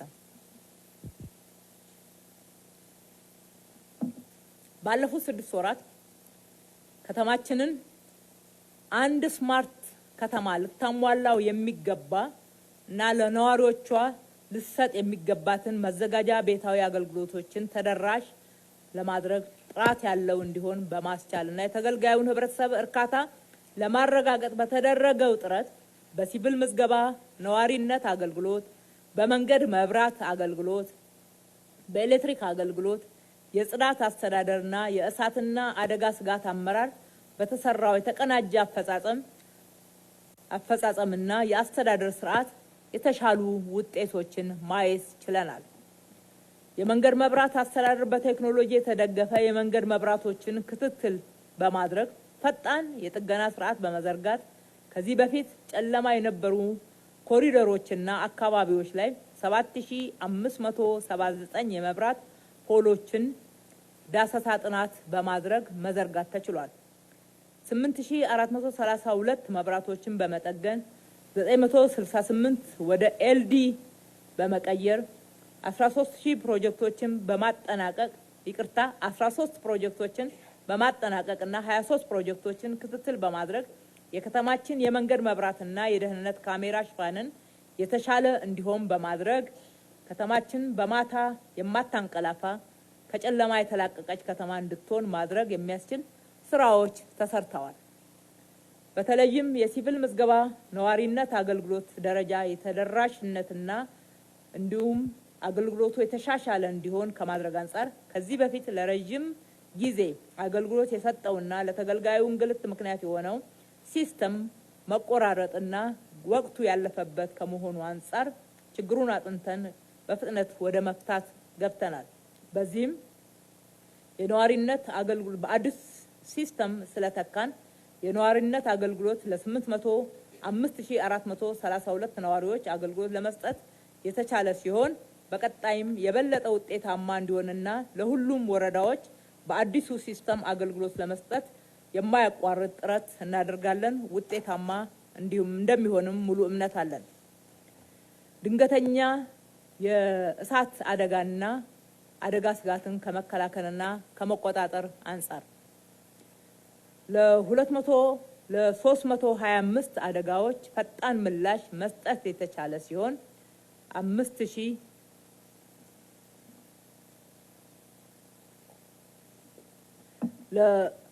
325 አደጋዎች ፈጣን ምላሽ መስጠት የተቻለ ሲሆን ከ5.2 ቢሊዮን ብር በላይ የሚገመት ንብረት ማዳን የተቻለ ሲሆን በዘላቂነት አደጋ ስጋትን ምላሽ ከማጠናከር አንጻር የአደጋ ምላሽ ፈንድ ማሰባሰብና ማስተዳደር የሚያስችል የህግ ማዕቀፍን በማውጣት የአሰራር ስርዓት በመዘርጋት 30.4 ሚሊዮን ብር በገንዘብ 24.4 ሚሊዮን በአይነት በማሰባሰብ 464 ኩንታል የስትራቴጂክ ምርቶችን በማከማቸት 413 ኩንታል የምግብ ነክ ምግቦችን በማከማቸት እና በማከማቻ በመያዝ 110 ሚሊዮን ብር በላይ የሚገመት የመጠባበቂያ ክምችት ገንዘብ እና ሀብት በማሰባሰብ የአደጋ ምላሽ በራስ አቅም ለማቅረብና የሰብአዊ ድጋፍ ሉዓላዊነትን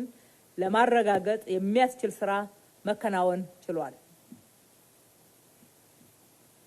ዘርፈ ብዙ አገልግሎት አፈጻጸም አንጻር የተከበሩ አፈ ጉባኤ፣ የተከበራችሁ የምክር ቤት አባላት፣ የሴቶችን ማህበራዊና ኢኮኖሚያዊ ተጠቃሚነት ለማሳደግ የብድር አገልግሎት፣ የገቢ ማስገኛ ዘርፎችና የተለያዩ ስራ ዕድሎች መፍጠር እንዲችሉ ለማድረግ የታቀደው ስራ ውጤታማ ሆኗል።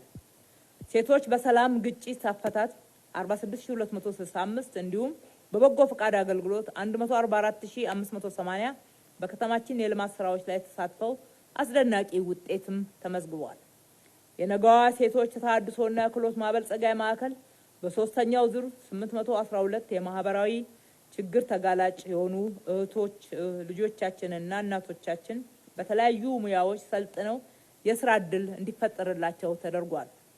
በአራተኛው ዙር 1000 ሴቶች ስልጠናቸውን በማጠናቀቅ ላይ የሚገኙ ሲሆን ሙሉ በሙሉ የስራ ዕድል እንዲፈጠርላቸው አስፈላጊው ቅድመ ሁኔታ ተመቻችቷል። በዚህም ጾታን መሰረት ያደረገ የማህበራዊ ስብራትን እየጠገን እንገኛለን። የተከበሩ አፈ ጉባኤ፣ የተከበራችሁ የምክር ቤት አባላት፣ በከተማችን ሴቶች በውሳኔ ሰጪነትና በኢኮኖሚው ዘርፍ በተለይም በስራ ዕድል ያላቸው ተሳትፎ ከጊዜ ወደ ጊዜ እያደገ መጥቷል። በከተማችን ለሚገኙ 1,391,773 ወጣቶች በተለያየ በጎ ፈቃድ ተግባራት እንዲሳተፉ ለማድረግ ታቅዶ 1,445,745 ወጣቶች እና አረጋውያን ወጣቶች የአረጋውያንና ረዳት የሌላቸው ነዋሪዎችን ማዕድ በማጋራት በአረንጓዴ አሻራ ችግኝ በመትከል የአካባቢ ሰላምና ጸጥታን በማስጠበቅ የደም ልገሳ ፕሮግራም ላይ በቀጥታ በመሳተፍ በጽዳትና ውበት ሌሎችም ከተማ አቀፍ ልማት ስራዎች ላይ እየተሳተፉ ሲሆን በወጣቶች ተሳትፎ የተገኘው ሀብት ሲተመን ከ217 ሚሊዮን ብር በላይ ይሆናል። ወጣቶች በሀሳብ የበላይነት ውይይት እንዲያምኑ የጸረ ሰላም ኃይሎች መጠቀሚያ እንዳይሆኑና የሰላም ዘብ እንዲሆኑ የመቻቻልና የመከባበር ባህልን እንዲያዳብሩ በየደረጃው ሰፋፊ መድረኮች ተከታታይነት ባለው መልኩ በማዘጋጀት በሀገራዊ በወቅታዊ ጉዳዮች ላይ ለ854692 ወጣቶች ግንዛቤ ለመፍጠር ታቅዶ ለ874460 ወጣቶች ግንዛቤ መፍጠር ተችሏል። በውጤቱም እጅግ መልካምና ተስፋ ሰጪ ውጤቶችን ማየት ችለናል። ባለፉት 6 ወራት 32 የስፖርት ማዘውተሪያ ስፍራዎችን የእግር ኳስ ሜዳ፣ የመሮጫ ትራክ፣ 3 ባንድ ሜዳ፣ 2 ባንድ ሜዳና ስኬትቦርድ የመሳሰሉትን በመገንባት ለህብረተሰቡ ተደራሽ እንዲሆኑ ተደርገዋል። እንዲሁም በካዛንቺስ መልሶ ማልማት ላይ በአይነቱ የመጀመሪያ የሆነ የተለያዩ ዘመናዊና ባህላዊ ስፖርቶችን የያዘ የስፖርት ፓርክን በማጠናቀቅ ላይ እንገኛለን። በ723 የስልጠና ጣቢያዎች በ20 ስፖርት አይነቶች ላይ በክረምትና በበጋ 84683 ታዳጊ ወጣቶች ስልጠና በመስጠት ተተኪ ስፖርተኞችን ለማፍራት በታቀደው እና በተሰራው ስራ ለሀገር ብሔራዊ ቡድን ከ25ቱ 17ቱን ታዳጊዎች ማሰለፍ የቻለ ጉልህ ውጤት አግኝተንበታል። ታዳጊ ወጣቶች እንዲሁም የማህበረሰብ አቀፍ ስፖርትን በማስፋፋት ሁሉንም ዜጎች በአካል በአእምሮ ጎልብተው ጤናማ እና አምራች እንዲሆኑ በሚኖሩበት፣ በሚሰሩበት፣ በሚሰባሰቡበት፣ በሚዝናኑበት አካባቢ በመፍጠራችን 3.7 ሚሊዮን በላይ በማህበረሰብ ስፖርት የተሳተፉ እንደሆኑ መረጃዎቻችን ያሳያሉ።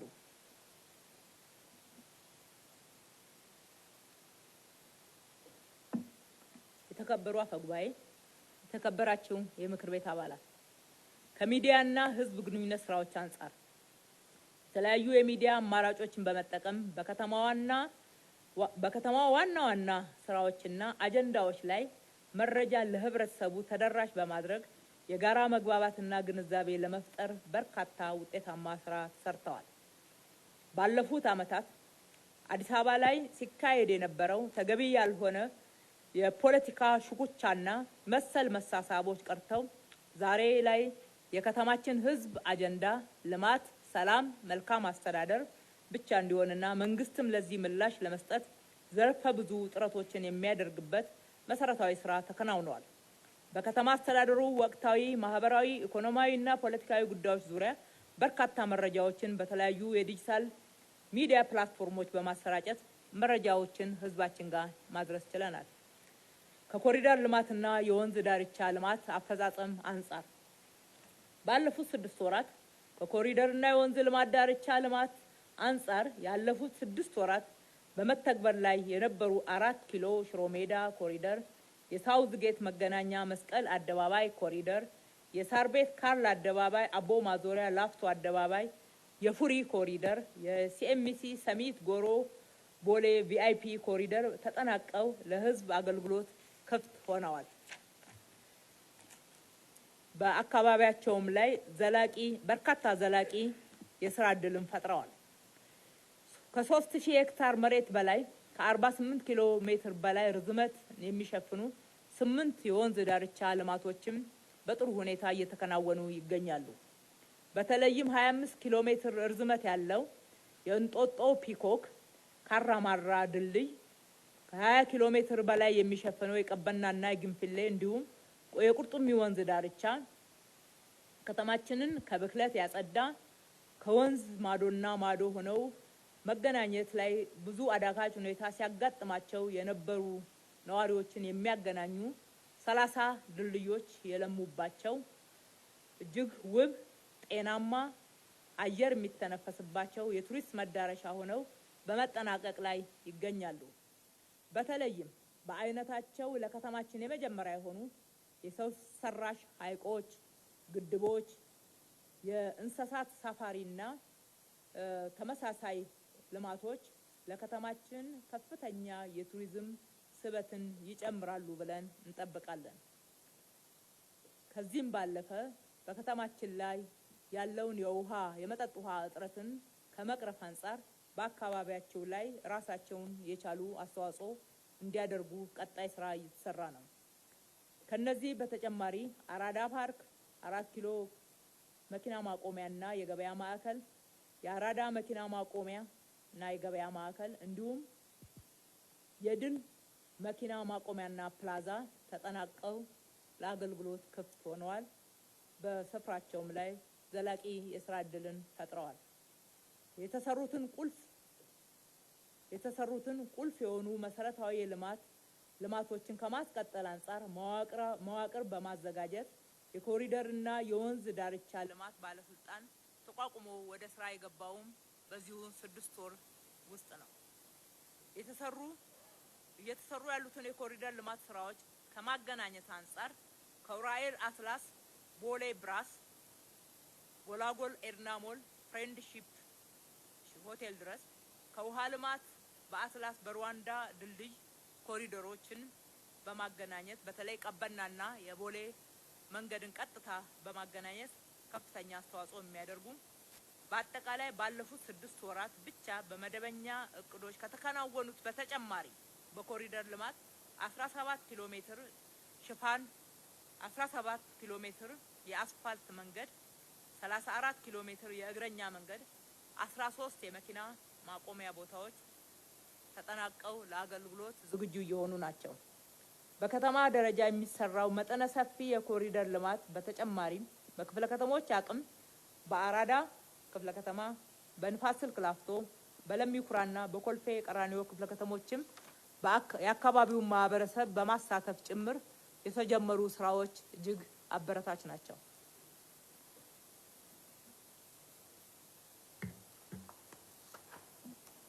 የተከበሩ አፈ ጉባኤ፣ የተከበራችሁ የምክር ቤት አባላት፣ የከተማችን ገቢና ወጪን በተመለከተ በከተማችን ግብራቸውን መክፈል ከሚጠበቅባቸው ግብር ከፋዮች ውስጥ 95 በመቶ የሚሆኑት በወቅቱ ግብራቸውን መክፈል የቻሉ ሲሆን በአጠቃላይ ባሳለፍነው 6 ወራት 176.3 ቢሊዮን ብር ለመሰብሰብ ታቅዶ 162.7 ቢሊዮን ብር በመሰብሰብ የእቅዱን 92 እጅ ማሳካት ተችሏል።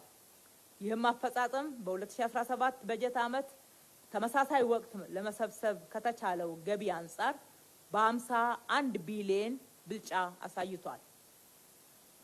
በ51 ቢሊዮን እና በ45 እጅ ብልጫ አሳይቷል። ከተማችን ከገቢ አሰባሰብና በጀትን በአግባቡ ለዘላቂ ልማት ከማዋል አንጻር በተያያዘው አጠቃላይ ዘርፈ ብዙ ጥረት ከአፍሪካ ከተሞች መጥተው በተሰራው ዝርዝር የምዘናና ጥናት ቀዳሚ በመሆናችን ልምድ የሚቀሰምበት እንዲሆን ተደርጎ በርካታ ከተሞች መጥተው ከገቢና የፋይናንስ ቢሮአችን ልምድ የወሰዱበትን እውነት በቅርብ ጊዜ ያሳልፈናል። የገቢ መሰረትን በማስፋትና የሚሰበሰብን ገቢ ፍትሃዊነትን በጠበቀ መልኩ እንዲሰበሰብ ከማድረግ አኳያ 10132 ወደ ባት መግባት የሚገባቸው ግብር ከፋዮች በአግባቡ ተለይተው ወደ ስርዓቱ እንዲገቡ በማድረግ ወርሃዊ ባት አሰባሰቡ ላይ ያሉ ችግሮች በዝርዝር በመለየት መፍታት የተቻለ ከመሆኑም ባሻገር በባት አሰባሰብ የነበረውን ኢፍትሃዊነት በከፍተኛ ሁኔታ መቀነስ ተችሏል። በሌላ በኩል ደግሞ በቢሮ ዘርፈ ብዙ ቴክኖሎጂ ውጤቶች እየተገበሩ ሲሆን በዋናነት በከተማችን የሚሰራው የህግ ማስከበር አጠቃላይ ቁጥጥር ስራ በድምጽ በምስልና በሎኬሽን በመከታተል የሚያስችልን በካሜራና በሌሎች የቴክኖሎጂ ሲስተም የተደገፈ አግባብ እየተሰራ ሲሆን በዚህም በቁጥጥር ስራ ወቅት ሲፈጸም የነበረውን ብልሹ አሰራር ከማረም ባሻገር የህግ ማስከበር ስራና ፍትሃዊነትን በማስፈን በኩል ጉልህ አስተዋጽኦ እያበረከተ ነው። ባለፉት 6 ወራት በካሜራ በተደረገ የቤት ለቤት የመጋዘን እንዲሁም በቀንና በማታ በከተማችን መግቢያና መውጫ በሮች ላይ በተደረገው የመኪና ላይ ቁጥጥር ስራ ደረሰኝ የማይቆርጡ ግብይት ሲፈጽሙ የተገኙ በዋናነት አስመጪና አከፋፋዮች ሆነው ሌሎች ግብር ከፋዮችም ላይ ኢፍትሃዊነትን የሚያሰፍኑ ሲሰሩ 7678 ነጋዴዎች እንዲቀጡ የተደረገ ሲሆን በመኪና ላይ በተደረገው ክትትል ስራ 2261 የጭነት መኪናዎች ደረሰኝ ያልቆረጡበት ምርት ሲያጓጉዙ የተገኙ በመሆናቸው በዚህም አስተዳደራዊ ቅጣት ከመቅጣት ባሻገር በግብር ከፋዩ መካከል የነበረውን ኢፍትሐዊነት በማሻሻል በኩል ራሱን የቻለ አስተዋጽኦ አድርጓል። ከከንቲባ ጽሕፈት ቤት ጀምሮ ግልጽ የቅሬታ የማዳመጥና የማጣራት ስራ በመስራት እንዲሁም ከገቢዎች ዋና ቢሮ በመሆን በሁሉም ቅርንጫፎች ላይ ያለውን አገልግሎት አሰጣጥ በቴክኖሎጂ በመከታተል የመከታተል ስራ ተጠናክሮ የቀጠለ ሲሆን ይህም በየጊዜው የሚስተዋሉ ችግሮችን ለማረም የራሱን አስተዋጽኦ እያበረከተ ይገኛል። በተቋሙ ከአገልግሎት አሰጣጥ ከሌብነት ብልሹ አሰራር ጋር በተያያዘ በግብር ከፋይ ላይ ችግር ሲፈጥሩ በተገኙ 282 ሰራተኞች ላይ አስተዳደራዊ እስከ ሕግ ተጠያቂነት የሚያስችል እርምጃዎች ተወስደዋል።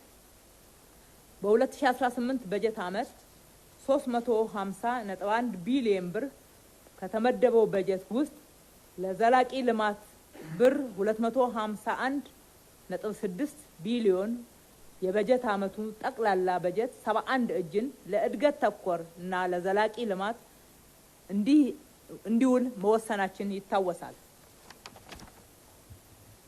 በዚሁ መሰረት ምክር ቤቱ ባጸደቀው አግባብ በግማሽ በጀት ዓመቱ በድምሩ 148.9 ቢሊዮን መደበኛና ካፒታል ወጪ ጥቅም ላይ የዋለ ሲሆን ከዚህ ውስጥ ምንም እንኳን በያዝነው በጀት ዓመት ለሰራተኛ ደሞዝ ማሻሻያ እንደ ሀገር የተፈቀደና ከፌደራል በጀት የተለቀቀልን ቢሆንም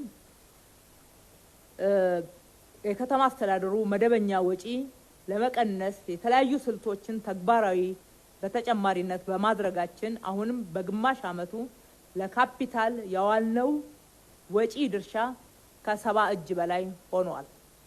በተጨማሪም በከተሞች ልማታዊ ሴፍትኔት ከዓለም ባንክ ጋር በመተባበር ተግባራዊ እየተደረገ በሚገኘው ፕሮግራም ለአካባቢ ልማት፣ ለቀጥታ ድጋፍ፣ ለወጣቶች የስራ እድልን ጨምሮ አስተዳደራዊ ወጪን ጭምር በመሸፈን ከ1.1 ቢሊዮን ብር በላይ መድበናል ወይም ደግሞ በግማሽ ዓመቱ ስራ ላይ ውለናል።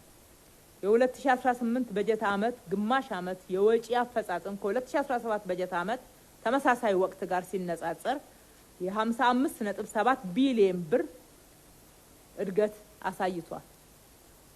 በበጀት ዓመቱ ከጠቅላላ ወጪያችን ብር 18.7 ቢሊዮን የህብረተሰቡን የኑሮ ጫና ለመቀነስ በቀጥታ ድጎማ ለተማሪ ምገባ፣ ለዩኒፎርም፣ ለጤና መድን፣ ለትራንስፖርት እና ከላይ ለጠቀስኩት የከተሞች ሴፍትኔት ለማካሄድ ተግባራዊ እንዲሆን ከበጀታችን መድበን ለህዝባችን ያለንን ውግንና አሳይተንበታል። ከኦዲት ግኝትም ጋር በተያያዘ ምክር ቤቱ እንደሚያስታውሰው ከተማ አስተዳደሩ በተሰጠው ልዩ ትኩረት ምክንያት በምክር ቤት ክብርት አፈ ጉባኤ የሚመራ የኦዲት ፎረም እንዲቋቋም በማድረግ ጠንካራ የክትትልና በዋና ኦዲተር ውስጥም የኦዲት ግኝት ካለባቸው 58 ተቋማትና ክፍለ ከተሞችን ጨምሮ የብር 164 ሚሊዮን ገቢ እንዲገኝ ወይም ደግሞ ማስተካከያ እንዲደረግ ተደርጓል። የግዢ ስርዓትን ከማዘመን ጋር ተያይዞ የመንግስት ኤሌክትሮኒክስ ግዢ በ2017 በጀት ዓመት በሙከራ ደረጃ በ13 ተቋማት ላይ ተግባራዊ በማድረግ በተገኘው ውጤት ላይ በመመስረት በያዝነው በጀት ዓመት ተጨማሪ 48 ተቋማት ወደ ስርዓቱ እንዲገቡ ተደርጓል።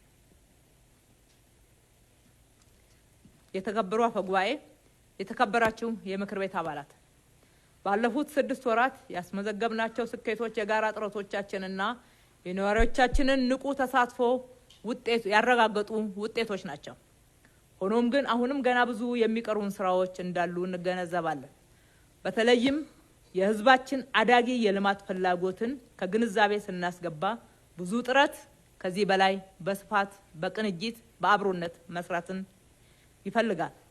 በተለይም የኑሮ ውድነትን በዘላቂነት መፍታት፣ የትራንስፖርት አቅርቦት ማነቆዎችን ማስወገድ፣ የውሃ አቅርቦትን መጨመር፣ የቤት ልማት ፕሮግራሞቻችንን ማፋጠንና ማሳካት እንዲሁም አገልግሎት አሰጣጡን ከዚህ በላይ ማስፋትና በሁሉም ተቋማት ተደራሽ ማድረግ፣ የተጀመረውን የመሶብ አንድ ማዕከል ዲጂታል የመንግስት አገልግሎቶች ማዕከላትን ማስፋት፣ በተቋማት መካከል ያለውን የአፈጻጸም ልዩነት ማቀራረብና ለህዝብ አገልግሎት የለሙ ቦታዎች ለታለመላቸው ዓላማ ብቻ እንዲውሉ የማስቻል ስራ፣ የመልካም አስተዳደር ችግሮችን አቅደን በቁርጠኝነት ለመፍታት የጀመርነውን በዘላቂነት የማስቀጠል የህዝቡን ሁለንተናዊ ተጠቃሚነት ለማረጋገጥ በቀጣይነት ርብርብ የምናደርግባቸው ጉዳዮች ናቸው።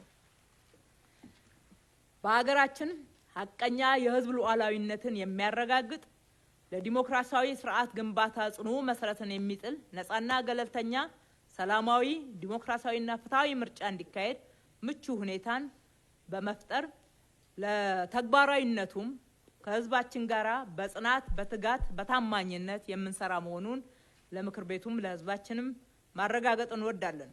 በመጨረሻም ለከተማችን ልማትና ለውጥ በየደረጃው የምትረባረቡ የተረባረባችሁ ያላችሁ መላው የከተማችን ነዋሪዎች፣ የምክር ቤት አባላት፣ የአስፈጻሚው አካል አመራሮች፣ ሰራተኞች፣ የልማት አጋሮቻችን ሁላችሁም ምስጋና በከተማ አስተዳደሩ ስም በራሴም ስም በህዝቡም ስም ማቅረብ እወዳለሁ። አዲስ አበባ የብልጽግና ተምሳሌት እናደርጋታለን። ፈጣሪ ኢትዮጵያና ህዝቦቿን ይባርክ። እጅግ አድርጌ አመሰግናለሁ።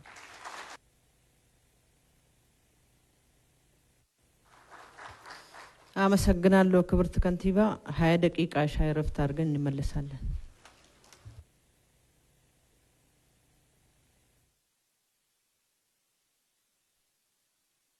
እንግዲህ በሶስተኛው የአዲስ አበባ ከተማ ምክር ቤት 5ኛ ዓመት የሥራ ዘመን ሁለተኛ መደበኛ ጉባኤ ከንቲባ አዳነች አቤቤ የአስተዳደራቸውን የ2018 በጀት ዓመት የመጀመሪያዎቹን 6 ወራት የእቅድ አፈጻጸም ሪፖርትን ለምክር ቤቱ አቅርበዋል። እንግዲህ በሪፖርታቸው በተለይም ባለፉት 6 ወራት በአጠቃላይ የከተማ አስተዳደሩ በተለያዩ